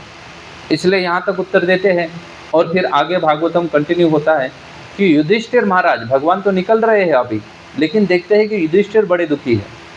भगवान रथ पे वगैरह बैठ के तैयार हो गए थे द्वारका जाने के लिए कि, लेकिन देखते हैं कि युधिष्ठिर क्या है, बड़े दुखी है। क्यों दुखी है युधिष्ठिर? तो युधिष्ठिर को अब भी लग रहा है कि मेरे वजह से क्या हुआ है, इतना सारा नरसंहार हुआ है, मेरे वजह से इतने सारे लोग मारे गए हैं, मेरे वजह से इतनी सारी स्त्रियां विधवा हो गई, मेरे वजह से इतने सारे राजाओं की हत्या हो गई, इसलिए युधिष्ठिर महाराज दुखी है। तो भगवान सोचते हैं कि अभी इनका दुख को कैसे नष्ट किया जाए। तो बोले अभी तो मैंने बहुत उपदेश दे दिया, मैंने अर्जुन को भी उपदेश दे दिया। तो भगवान रथ से उतर जाते हैं। भगवान बोलते हैं द्वारका जाने का प्लान कैंसिल। युधिष्ठिर को लेते हैं और उनको संग में लेके कहाँ पहुँच जाते हैं, सभी पांडवों को लेके उनको कहते हैं कि आप बहुत ही सुंदर राजवेश पहन के आ जाओ ना, बहुत सुंदर हेलमेट पहनो, उसके साथ साथ बहुत ऊंचे वस्त्र पहनो और ये सब पहन के आ जाओ। और इन सब को लेके चले जाते हैं भगवान कृष्ण। कहाँ पे? भगवान पुनश्च पहुँच जाते हैं कुरुक्षेत्र की युद्ध भूमि में, क्योंकि अभी भी कुरुक्षेत्र की युद्ध भूमि में एक व्यक्ति जीवित है और वो कौन है? वो है पितामह भीष्म, जो वास्तव में भगवान की राह देख रहे हैं। तो भगवान वास्तव में रुके हैं, भीष्म के लिए वापस रुकते हैं, वो जाते नहीं हैं। भीष्म देव जो है वो युद्ध भूमि में, महाभारत का युद्ध जब शुरुआत होती है 18 दिन युद्ध चलता है, तो 18 दिन के युद्ध में 10वें दिन जो भीष्म है वो युद्ध भूमि में गिर जाते हैं। मृत्यु नहीं होता, वध नहीं होता, क्योंकि भीष्म के पास एक विशेष शक्ति थी और वो क्या थे? इच्छा मृत्यु था। जब तक उनकी स्वयं की इच्छा ना हो तब तक उनको मृत्यु नहीं आने वाला। यह इच्छा मृत्यु का वरदान उनको दिया हुआ था, इसलिए उनकी स्वयं की इच्छा नहीं है तो उनको मृत्यु नहीं आने वाली है। इसलिए भीष्म वहाँ पे राह देख रहे हैं। किसके राह देख रहे हैं? बहुत बार ऐसा कहा जाता है कि वो उत्तरायण की राह देख रहे थे, लेकिन वास्तव में उत्तरायण की राह ही नहीं देख रहे थे। उनको उत्तरायण से कुछ लेना देना था ही नहीं। उत्तरायण ये सभी कर्मकांड विधि में कहा गया है। उत्तरायण प्रायः सूर्य जब मकर राशि में प्रवेश करता है तब क्या चालू होता है? उत्तरायण चालू होता है। फिर 6 महीने के लिए उत्तरायण चलता है। वास्तविकता में यहाँ पे हम जैसे दिन रात देखते हैं वैसे स्वर्ग में नहीं है। स्वर्गीय देवताओं के लिए यहाँ पे जब पृथ्वी के 6 महीना जो होते हैं वो उनकी रात होती है, और 6 महीना जो होता है उनके लिए क्या होता है? दिन के समान होता है। उनका टाइम लाइन वैसा है, हमारा टाइम लाइन अलग है। आप बोले ऐसा कैसे? ऐसा नहीं हो सकता। ऐसा होता है। पृथ्वी में भी कई सारे स्थान हैं जहाँ पे क्या है 6 महीने का दिन या 39 घंटे का दिन या 90 घंटे का दिन कई सारे स्थानों में पृथ्वी में। खास करके आप अंटार्कटिका आदि प्रदेशों में जाओगे, ध्रुवीय क्षेत्र में जाओगे, चाहे दक्षिण ध्रुव में जाओ या उत्तर ध्रुव में जाओ, तो ध्रुवीय क्षेत्र में नॉर्वे वगैरह में जाओगे तो आप देख लेना बड़ी विचित्र परिस्थिति है। नॉर्वे में क्या, फ्रांस में पेरिस में चले जाओ, पेरिस में रात जो होती है वो सिर्फ 4 घंटे की होती है। रात्रि जो होती है, जब ठंड का समय चलता है तो रात्रि 4 घंटे की चलती है। तो लोग सिर्फ 4 घंटा सोते का नहीं, बाहर उजाला रहेगा फिर भी लोग अपने घर के पर्दे विर्दे बंद करके सो जाते हैं, क्योंकि सूरज रात को डूबने वाला है। 12 बजे 12:30 ऐसा टाइम रहता है सूरज डूबने का। लेकिन लोग सो कब जाते हैं? लोग सुबह शाम संध्या जैसे होते हैं 8 बजे ही सो जाते हैं, क्योंकि उनको पता है सूरज 12 बजे डूबेगा, 4 बजे फिर से आ जाएगा, वो 4 ही घंटे के लिए डूबने वाला। तो ऐसा पृथ्वी पे कई सारे स्थान है। इसलिए स्वर्ग में स्वर्गीय जो देवता है उनके लिए हमारे 6 महीना जब बीतते हैं तो उनका दिन होता है और 6 महीने की रात होती है। तो उसका एग्जैक्टली समय कौन सा है? तो सूर्य जब दक्षिणायन में रहता है तब स्वर्ग में रात्रि का समय होता है, और सूर्य जब उत्तरायण में होता है तो स्वर्ग में क्या चलता है? दिन का समय चलता है। तो अभी स्वर्ग में दिन का समय चल रहा है, क्योंकि उत्तरायण जनवरी में चालू होता है और वो कहाँ रहता है? जून तक चलता है। तो अगला महीने में क्या हो जाएगा? जून में एक आएगा, सूर्य एक पर्टिकुलर राशि में प्रवेश करेगा, वहाँ से क्या चालू हो जाएगा? दक्षिणायन चालू हो जाएगा, स्वर्गीय लोकों में रात्रि हो जाएगी। तो ऐसा कहते हैं कि जब देवता जगे हुए हैं तो स्वर्ग के दरवाजे भी खुले हैं। रात में हम भी बंद करके सोते हैं घर, लेकिन दिन में खुला रखते हैं। तो जो उत्तरायण में जो व्यक्ति मृत्यु होती है उसकी, तो वो प्रायः स्वर्ग प्राप्त करता है, और जिसकी दक्षिणायन में मृत्यु होती है वो प्रायः कहाँ चला जाता है? यमदूतों के साथ वो यमलोक चला जाता है। ऐसी कहावत है, ऐसा होना कोई ज़रूर नहीं है कि ऐसा ही होगा करके। और भीष्म देव को तो उत्तरायण से कुछ लेन देन नहीं था, अगर उत्तरायण से लेन देन होता था तो उत्तरायण शुरू होते ही वो क्या करते थे, अपना शरीर त्यागते थे, लेकिन भीष्म ने कभी शरीर नहीं त्यागा। भीष्म वास्तव में राह देख रहे थे भगवान कृष्ण की, भगवान कृष्ण की उपस्थिति में वो क्या करना चाहते थे, देखा जानना चाहते थे। इसलिए भगवान कृष्ण युधिष्ठिर आदि को लेके कहाँ चले जाते हैं, कुरुक्षेत्र चले जाते हैं, जहाँ शरशैया पे, बानों के शैया के ऊपर कौन लेटे हुए हैं, भीष्म लेटे हुए हैं, उनके पास चले जाते हैं। उनके पास चले जाने के बाद भीष्म को सभी प्रणाम करते हैं। सबको देखते ही भीष्म बड़े क्या होते हैं, प्रसन्न हो जाते हैं। और प्रसन्न होने के पश्चात भगवान कृष्ण भीष्म को कहते हैं, भीष्म को क्या कहते हैं, ये युधिष्ठिर बड़ा चिंतित है।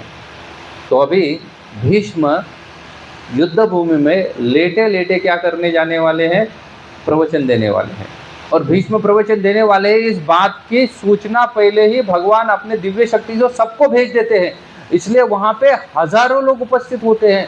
यहाँ तक कि भीष्म के अपने गुरु परशुराम जी 60,000 शिष्यों के साथ आते हैं, क्या सुनने के लिए, भीष्म का प्रवचन सुनने के लिए। और भीष्म वहाँ पे बहुत ही लंबा चौड़ा क्या करते हैं, प्रवचन सुनाते हैं। किनको, युधिष्ठिर महाराज को सुनाते हैं, जिसमें वो युधिष्ठिर महाराज को दान धर्म, राज धर्म, मोक्ष धर्म, स्त्री धर्म, भागवत धर्म, ऐसे कई सारे प्रवृत्ति मार्ग, निवृत्ति मार्ग, ये सबका क्या करते हैं, ज्ञान प्रदान करते हैं। भागवत में सिर्फ इतना ही लिखा है, डिटेल में नहीं लिखा है। अगर आपको डिटेल में जानना है तो आपको कहाँ जाना पड़ेगा, फिर से महाभारत में जाके भीष्म पर्व आप पढ़िए। वहाँ पे पितामह भीष्म का और युधिष्ठिर का संवाद को बहुत डिटेल में वर्णन किया गया है, लेकिन यहाँ पे सिर्फ इतना ही वर्णन किया गया है। और इसके पश्चात जो आखिरी चीज वो बताते हैं उसको कहा गया है भीष्म स्तुति। भीष्म स्वयं भगवान कृष्ण की क्या करते हैं, स्तुति करते हैं, और ये स्तुति श्रीमद् भागवतम में वर्णित है। ये सब वर्णन होता है उनका, क्या होता है, ये सब करने के पश्चात भगवान कृष्ण लौट आते हैं, और लौट के भगवान कृष्ण रथ पे बैठ के कहाँ निकल जाते हैं, द्वारका में निकल जाते हैं। भगवान कृष्ण द्वारका निकल गए। यहाँ पे शौनक आदि ऋषि जो है, जो बैठे हुए हैं ना सुत गोस्वामी से कथा सुनने के लिए, वो बोलते हैं लेकिन अरे इसमें तो एक बात आपने छोड़ दी। सुत गोस्वामी को पूछ रहे हैं कि हम लोग वास्तव में ये उत्तरा का पुत्र जो है, जो महाज्ञानी महात्मा परीक्षित है, उसके जन्म की कथा हम सुनना चाहते हैं। शौनक आदि ने फिर से पीछे बोले आपने छोड़ दिया है वहाँ पे, तो उसको हम फिर से क्या करते हैं, डिटेल में सुनना चाहते हैं। बोले ये परीक्षित का जन्म कैसे हुआ, तो फिर से क्या करते हैं, सुत गोस्वामी इसको कंटिन्यू करते हैं। सुत गोस्वामी कहते हैं कि वास्तव में ये जो अश्वत्थामा का ब्रह्मास्त्र जो चला गया था उसके गर्भ में, उत्तरा के गर्भ में, और उत्तरा आके भगवान को प्रार्थना जब की तो भगवान वही उनके सामने खड़े हैं, और एक अन्य रूप से भगवान कहाँ प्रवेश कर देते हैं, उत्तरा के गर्भ में प्रवेश करते हैं। और उत्तरा के गर्भ में प्रवेश करके अपनी गदा के द्वारा वो उस शिशु के चारों ओर घूम के जो ब्रह्मास्त्र की जो शक्ति है उसको क्या कर देते हैं, उसको निष्क्रिय कर देते हैं, और उस शिशु की रक्षा कर देते हैं। कौन शिशु है वो परीक्षित है।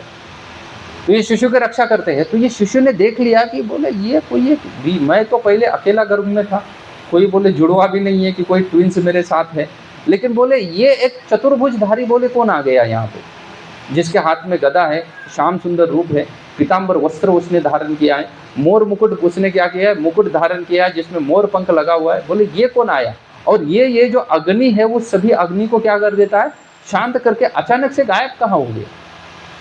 ये कौन सोच रहा है, ये वो शिशु सोच रहा है जो गर्भ में है, वो शिशु इस बात को सोच रहा है।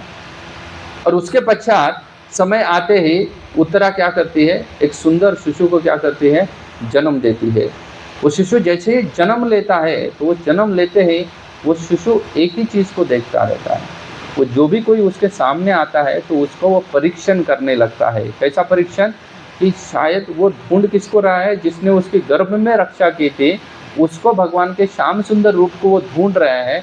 तो जो भी कोई उसके सामने आता है उनका वो परीक्षण करता रहता है, इसलिए उसका नाम हो गया परीक्षित, जो हमेशा दूसरों की क्या करेगा, परीक्षा करेगा, निरीक्षण करेगा। क्या निरीक्षण करेगा कि ये व्यक्ति वैसा ही तो नहीं दिख रहा है जो मैंने गर्भ में देखा था, क्योंकि वो उसी को ढूंढ रहा था। पौत्र का जन्म होते ही युधिष्ठिर महाराज बड़े प्रसन्न हो जाते हैं। युधिष्ठिर महाराज का पौत्र है, अभिमन्यु का पुत्र है। युधिष्ठिर महाराज प्रसन्न हो जाते हैं, कई ब्राह्मणों को आदियों को बुलाते हैं और उनको क्या करते हैं, गौओं की दान देते हैं। आजकल हम क्या करते हैं ना, हमारे बर्थडे में हम अपेक्षा रखते हैं कि दूसरा हमारे लिए गिफ्ट लेके आए, और अगर गिफ्ट ना लेके जाओ तो भी लोग क्या करते हैं, लोग बड़े ही विचलित हो जाते हैं, लोगों को बड़ा बुरा लगता है। लेकिन पूर्व काल में जिसका बर्थडे हुआ करता था वो वास्तव में दूसरों को गिफ्ट देता था। तो इसलिए युधिष्ठिर महाराज इनके जन्म के, परीक्षित के जन्म के ऊपर क्या करते हैं, बहुत सारा दान आदि करते हैं। युधिष्ठिर उनकी कुंडली बनाते हैं। जब कुंडली बनाने वाले आते हैं तो कुंडली बनाने वाले भी कहते हैं कि आपका ये जो पौत्र है ये महाप्रतापी राजा बनेंगे। बोले ये राज्य कारभार में कैसे रहेंगे, तो बोले भगवान रामचंद्र की तरह रहेंगे। बोले ये दूसरों की रक्षा करने में कैसे रहेंगे, तो बोले दूसरों की रक्षा करने के लिए भी ये भगवान रामचंद्र के समान रहेंगे। बोले दूसरों के ऊपर दया करने के लिए बोले वो शिव जी के समान रहेंगे। शिव जी को आशुतोष कहा जाता है, जो तुरंत प्रसन्न हो जाते हैं, इसलिए बोले ये शिव जी के समान रहेंगे, जो दूसरों के ऊपर दया करते रहेंगे। बोले ऐसे ही ये परीक्षित महाराज है। तो धीरे धीरे वो परीक्षित महाराज का लालन पालन करना चालू करते हैं। ये जितना सारा वध हो चुका था, युधिष्ठिर महाराज बार बार इसको सोचते थे कि इतने सारे राजा मेरे वजह से मारे गए हैं। तो उन राजाओं की मुक्ति के लिए युधिष्ठिर महाराज क्या करते हैं, 3 अश्वमेध यज्ञ करते हैं। इन तीनों अश्वमेध यज्ञ में भगवान लौट के नहीं आते हैं। भगवान ये तीनों अश्वमेध यज्ञ में नहीं आते। भगवान जो एक बार चले गए परीक्षित जन्म के पूर्व में द्वारका चले गए, तो उसके पश्चात भगवान पुनश्च लौट के द्वारका से हस्तिनापुर कभी नहीं आए। भगवान द्वारका में ही रहे हुए हैं। तो द्वारका में युधिष्ठिर महाराज क्या करते हैं, द्वारका में भगवान जाने के बाद यहाँ पे 3 अश्वमेध यज्ञ करते हैं। 3 अश्वमेध यज्ञ करने के पश्चात महाभारत में अगर आप देखोगे तो युद्ध के पहले युधिष्ठिर के एक चाचा जी है जिनका नाम है विदुर, जिनको दुर्योधन ने निष्कासित कर दिया। और विदुर क्या कर दिए थे, तीर्थाटन पे चले गए थे। याद आ रहा है आपको, महाभारत के युद्ध में विदुर नहीं थे। विदुर नीति बड़ी प्रसिद्ध है। विदुर नीति पूरे दुनिया में सब लोग उसका उपयोग करते हैं, लेकिन जिसके लिए उन्होंने वो उपदेश किया उसने कभी उनको माना नहीं, है ना। उन्होंने वो पूरा उपदेश किसके लिए किया था, धृतराष्ट्र के लिए किया था। धृतराष्ट्र प्रभुपाद जी कहते हैं जो कर्म से और जन्म से दोनों से अंधा है, बोले वो धृतराष्ट्र थे, वो कभी विदुर की बात माने नहीं। तो ये विदुर जो तीर्थाटन पे गए हुए थे ना, वो लौट के आ जाते हैं। ये भागवत में लिखा है, इसलिए मैं बता रहा हूँ बात।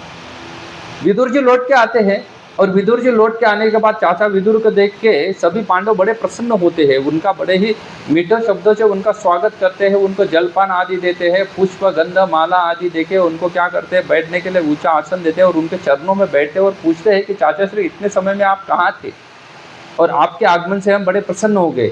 तो विदुर जी जिन जिन स्थानों पे वो गए थे उन सभी का क्या करते हैं, उनको वर्णन करते हैं। बोले मैं आखिरी अभी आ रहा हूँ, कहाँ से, मैं द्वारिका से आ रहा हूँ, तो द्वारका से आ रहा हूँ, ये सब चीज़ों का वर्णन करते हैं।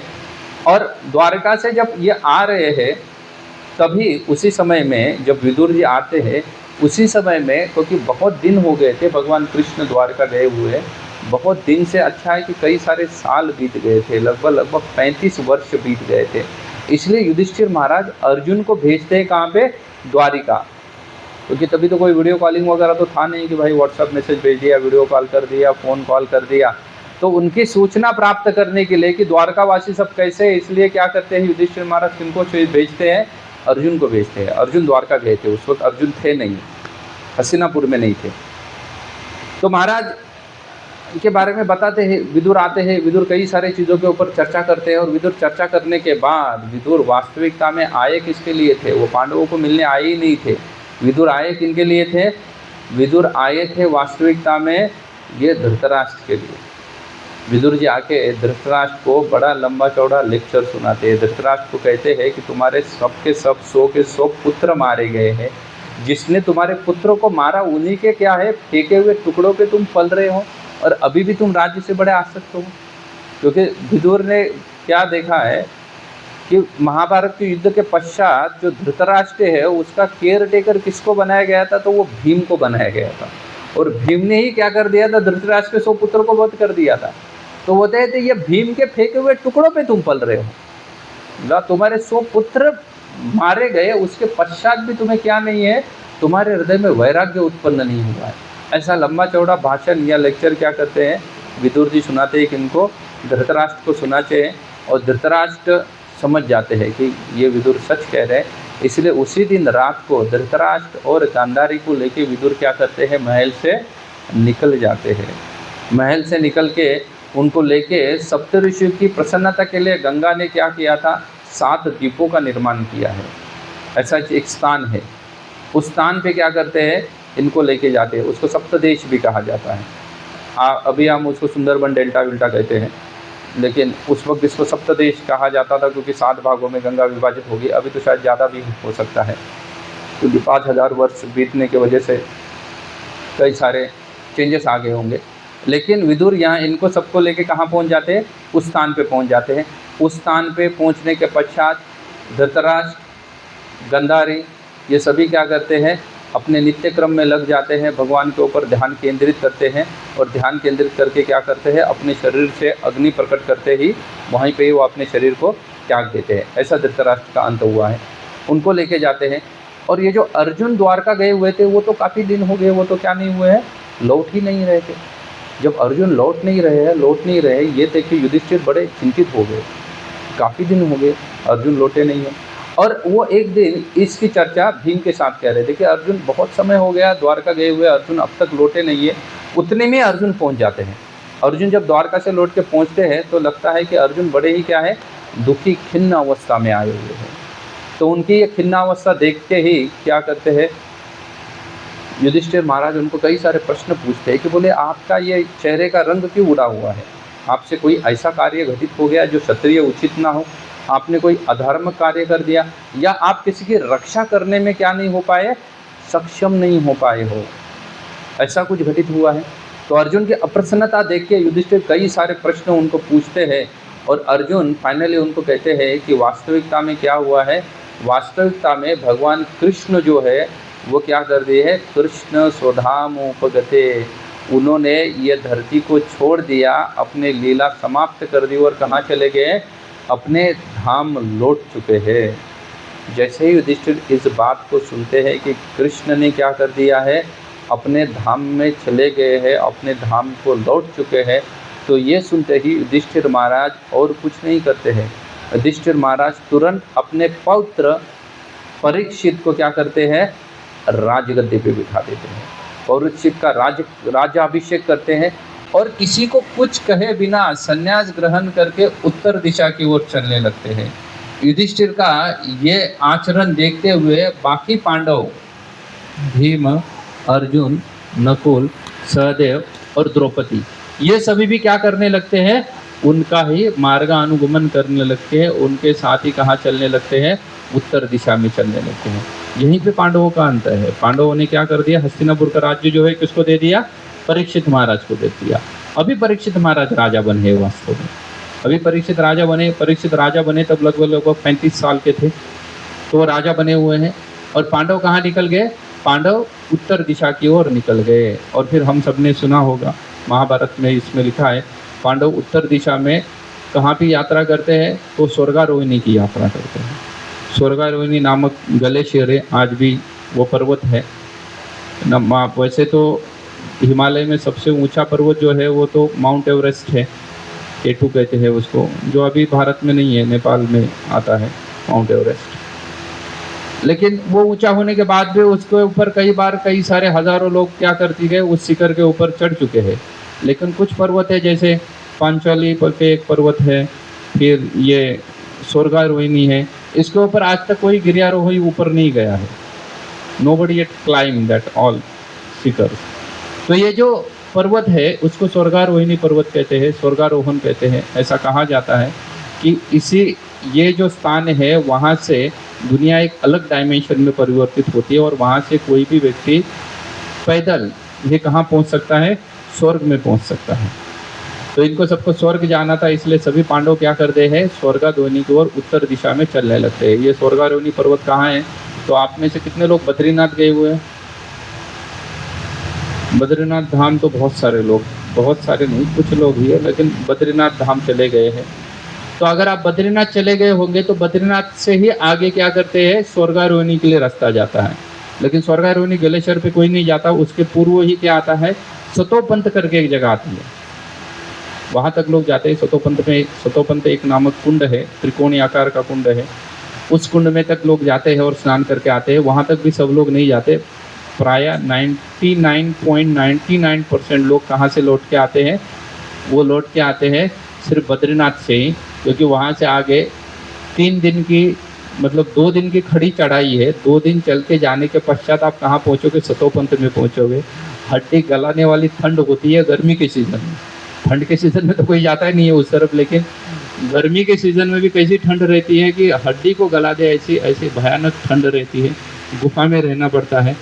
काफ़ी चढ़ने में पूरा शरीर के क्या बोलते हैं ना, पूरा शरीर के जॉइंट पूरे ढीले हो जाते हैं, ना सांस नहीं ले पाते, कोई ऑक्सीजन नहीं है। तो इस रास्ते पे पांडव निकल गए। एक स्थान पे माना गांव के आगे ही द्रौपदी क्या करती है? गिर जाती है। उसके पश्चात सहदेव गिर जाते हैं। सहदेव सहस्त्रधारा करके एक स्थान है, वहाँ पे सहदेव जी गिर जाते हैं। वहाँ के उसके बाद नकुल गिर जाते हैं, वो भी देह को त्याग देते हैं। उसके बाद अर्जुन गिर जाते हैं, वो भी देह को त्याग देते हैं। और फाइनली सतोपंथ नामक जो स्थान है, वहाँ पे कौन गिर जाते हैं? भीम गिर जाते हैं और वो भी देह को त्याग देते हैं। और अकेले युधिष्ठिर महाराज सतोपंथ से लगभग 4 किलोमीटर की खड़ी चढ़ाई के बाद क्या चालू होता है? स्वर्गारोहिणी पर्वत चालू होता है। लेकिन वो गलेश्वर पे कोई जाता नहीं है, सतोपंथ तक के लोग जाते हैं। उसके आगे कोई ये भी नहीं जाते, गिरियारोही भी उसके आगे नहीं जाते हैं माउंटेन को क्लाइंब करने के लिए। वो बड़ा खतरनाक ग्लेशियर माना जाता है। वर्ल्ड के कुछ खतरनाक ग्लेशियर में से एक ग्लेशियर कौन सा है? ये स्वर्गारोहिणी ग्लेशियर है। इसलिए उस पहाड़ी पे चढ़ने के लिए कोई नहीं जाता है।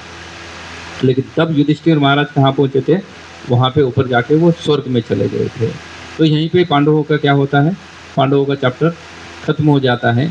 पांडव चले जाते हैं अपने अपने स्थान पे। लेकिन इसके आगे की घटना है, इसके आगे क्या होता है? ये जो परीक्षित अभी राजा बने हुए हैं, तो पांडवों के प्रलय के पश्चात परीक्षित क्या करने लगते हैं? बड़े ही जिस तरीके से पांडव राज कारभार करते थे, वैसे ही राज कारभार कौन करने लगते हैं? परीक्षित महाराज भी करने लगते हैं। उनकी ख्याति सब जगह पहुंच जाती है, सब जगह उनका जय जयकार होने लगता है, क्योंकि वो वैसे ही क्या थे? पांडवों के अनुज थे या पांडवों के ही वंशज थे। इसलिए सब जगह पे क्या करते हैं? सभी स्थानों पे उनकी जय जयकार होती रहती है। और ऐसे ही एक समय की बात है, जब यही परीक्षित महाराज एक समय में अपने राज्य में क्या कर रहे थे? घूम रहे थे। तब उन्होंने देखा कि एक राज वस्त्र धारण किया हुआ व्यक्ति, जिसके वस्त्र कैसे है? राजा की तरह है।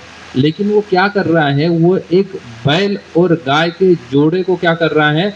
मार रहा है। बैल के उसने 3 पैर काट दिए हैं और 3 पैर काट के बैल सिर्फ क्या है? एक ही पैर पे खड़ा है। और गाय जो है, जो उसके बाजू में बैठ के रो रही है। और ये जो राजा की तरह वस्त्र परिधान किया हुआ व्यक्ति क्या कर रहा है? उनको मार रहा है। इसको देखते ही बड़े ही क्रोधित हो जाते हैं। तो देखते हैं कि बैल सिर्फ क्या है? ये बैल वास्तविकता में धर्म है। धर्म जो कलयुग में है ना, एक ही पैर पे खड़ा है। पूर्व काल में धर्म के 4 पैर हुआ करते थे, अभी 4 स्तंभ हुआ करते थे। अभी धर्म का कितना स्तंभ रह गया है? एक ही स्तंभ रह गया है। धर्म के मुख्यतः 4 स्तंभ हैं। उन 4 स्तंभ में से कहा गया है स्वच्छता, सत्य, दया और तपस्या। ये 4 क्या है? धर्म के स्तंभ है। और यही 4 नियम इस्कॉन में बोले जाते हैं कि आपको क्या करना पड़ेगा? 4 नियमों का पालन करना पड़ेगा। अगर 4 नियमों को कोई पालन करता है तो उसके जीवन में धर्म के चारों स्तंभ क्या रहते हैं? वैसे ही बने रहते हैं। जैसे अगर कोई अवैध संग करता है तो क्या हो जाएगा? स्वच्छता जो है वो नष्ट हो जाएगी। स्वच्छता, चेतना की स्वच्छता है, वो बहुत आवश्यक है। इसलिए धर्म का एक स्तंभ है। जुआ आदि खेलने से क्या हो जाता है? सत्य नष्ट हो जाता है जीवन से, और सत्य होना आवश्यक है। धर्म का एक स्तंभ है। नशा आदि करने से तपस्या नष्ट हो जाती है। तब जो है धर्म का स्तंभ है वो नष्ट हो जाता है नशा आदि करने से। और मांसाहार आदि करने से क्या नष्ट हो जाती है? दया नष्ट हो जाती है। इसलिए हम इस्कॉन में प्रायः बोलते हैं कि किसी को भी मांसाहार नहीं करना चाहिए, किसी भी प्रकार का नशा नहीं करना चाहिए, जुआ आदि नहीं खेलना चाहिए और अवैध संग नहीं करना चाहिए, पर पुरुष या पर स्त्री का संग नहीं करना चाहिए। ये 4 नियम क्यों दिए गए हैं? क्योंकि अगर ये 4 नियम कोई जीवन में पालन नहीं कर रहा है ना, तो वो कभी भक्ति नहीं कर सकता, कभी भगवत धाम नहीं जा सकता है। भक्ति करने के लिए, भजन कीर्तन आदि करने के लिए इन 4 नियमों का पालन करना बहुत ही आवश्यक है। क्योंकि ये 4 नियम का पालन करने का मतलब ही है कि आप धर्म का पालन कर रहे हैं। और कली ने क्या कर दिया था? ये धर्म के 3 जो पैर थे वो तोड़ दिए थे। एक ही पैर पे धर्म खड़ा था, वो है सत्य, वो भी आधा अधूरा। कलयुग में वो भी पूरा नहीं है। लोग क्या है? प्रायः ही झूठ बोलते रहते हैं। तो सत्य भी आधा अधूरा है। तो ये चौथा पैर जो है उसी के ऊपर वो बैल यहाँ वहाँ घूम रहा है, और गाय जो वास्तविकता में पृथ्वी है वो वहीं बाजू में क्या बैठ के रो रही है। तो उनको देखते ही परीक्षित को बड़ा गुस्सा आता है। परीक्षित उनको कहता है, परीक्षित इनको सबको देख के ही तुरंत उनको बोलता है, वो बैल को कहता है कि हे धेनु नंदन, धेनु के पुत्र, ये धेनु नंदन आपकी अवस्था किसने की?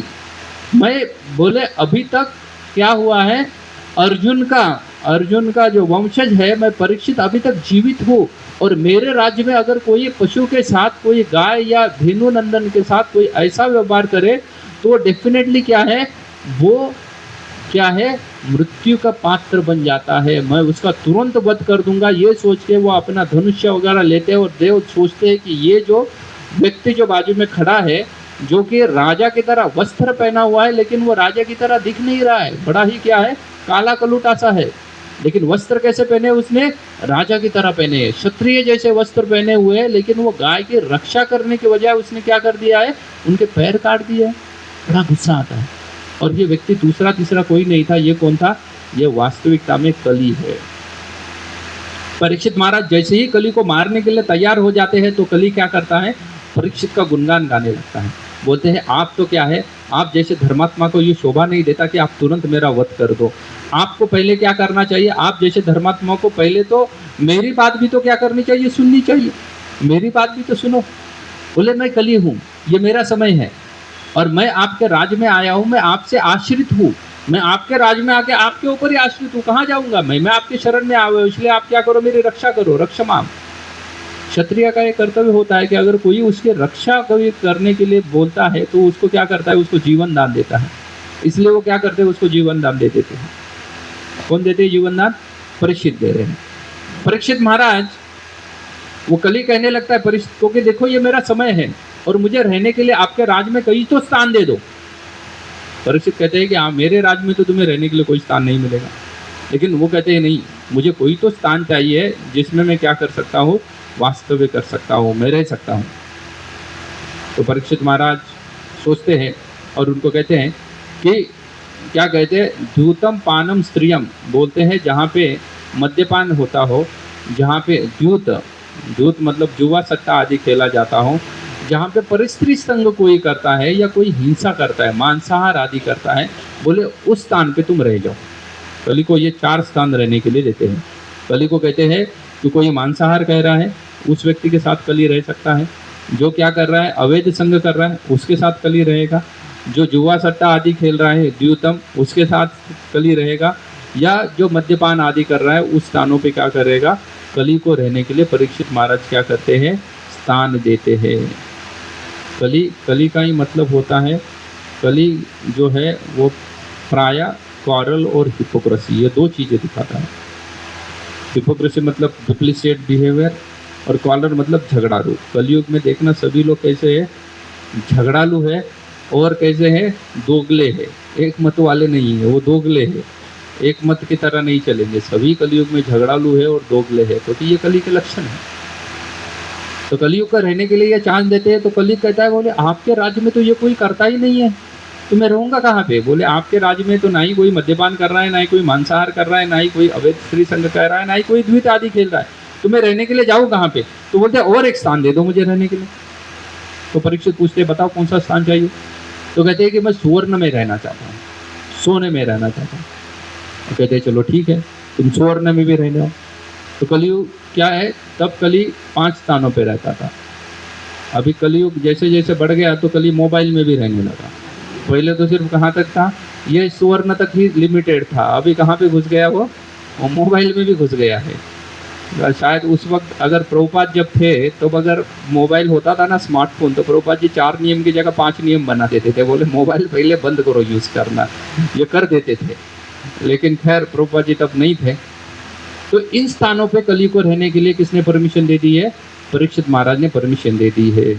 और इन स्थानों पे परीक्षित महाराज को परमिशन देने के पश्चात एक दिन की बात है, परीक्षित ऐसे ही अखेत करने के लिए, शिकार करने के लिए जंगल में चले जाते हैं।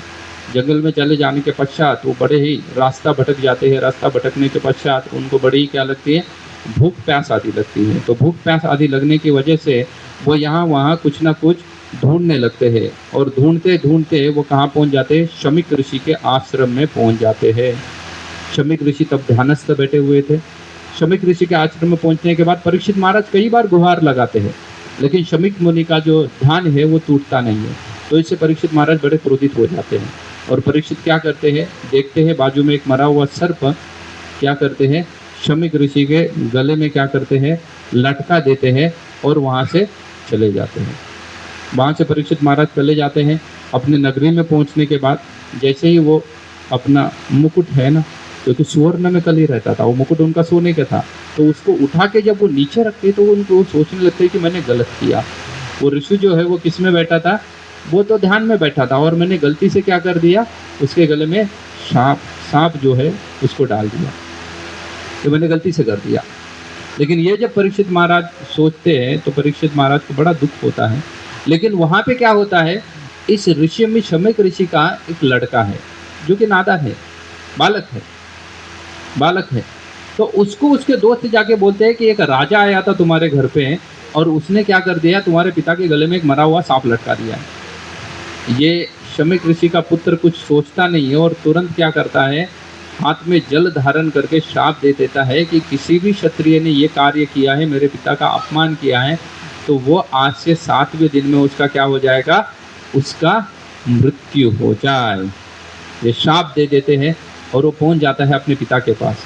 पिता के पास जाके जोर जोर से रोने लगता है। शमीक ऋषि की आंखें खुलती है, वो अपने गले का सांप को फेंक देते हैं बाजू में और पुत्र को पूछते हैं कि क्या हो गया, तो पुत्र पूरी घटना उनको बताता है। तो शमीक ऋषि बड़े दुखी हो जाते हैं, वो बड़े क्रोधित भी हो जाते हैं, अपने पुत्र को बड़े डांटते हैं, बोलते हैं कि वो अपने दिव्य चक्षु से वो देखते हैं कि यह तो परीक्षित महाराज थे। बोले परीक्षित महाराज को तुमने कैसे श्राप दे दिया? बोले परीक्षित महाराज जैसे धर्मात्मा राजा से कोई एक सामान्य सी गलती भी हो जाए तो उसको क्षमा कर देना चाहिए, और तुमने इसके लिए उनको इतनी बड़ी शिक्षा दे दी कि 7 दिन के अंदर उनका क्या हो जाएगा? मृत्यु हो जाएगा। और तुरंत ही अपने 2 शिष्यों को वो भेजते हैं परीक्षित महाराज के पास, जाके बोलते हैं कि इनको क्या करो? उनको सूचित करो कि मेरे पुत्र ने गलती से उनको ऐसा श्राप दिया है और मैं इस श्राप के प्रभाव को नष्ट कर सकता हूँ। तो राजन, अगर आप चाहे तो मैं इस श्राप के प्रभाव को क्या कर दूंगा? नष्ट कर दूंगा। तो उनके जो दो जो शिष्य हैं वो क्या करते हैं? वो पहुंच जाते हैं कहाँ पे? वो पहुंच जाते हैं परीक्षित महाराज के पास और उनको सूचित करते हैं कि आपको ऐसा श्राप दिया हुआ है। और यहीं पे प्रथम स्कंद जो है वो क्या होता है? समाप्त हो जाता है। प्रथम स्कंद काफ़ी बड़ा था, इसलिए आज हम द्वितीय स्कंद में जा ही नहीं पाए, लेकिन कल हम द्वितीय, तृतीय और चतुर्थ स्कंद को देख लेंगे, क्योंकि प्रथम स्कंद काफ़ी बड़ा होने की वजह से कई सारी घटनाएं थी, उनको तो जैसे तैसे हमने रैपिड राउंड करके उसको क्या कर दिया है? दौड़ के उसको ख़त्म करने का प्रयास किया है। तो यहीं पर प्रथम स्कंद की समाप्ति हो जाती है। तो हम द्वितीय स्कंद को क्या करेंगे? कल देखेंगे। हरे कृष्णा। ग्रंथराज श्रीमद् भागवत महापुराण की, श्रील प्रभुपाद की। हरे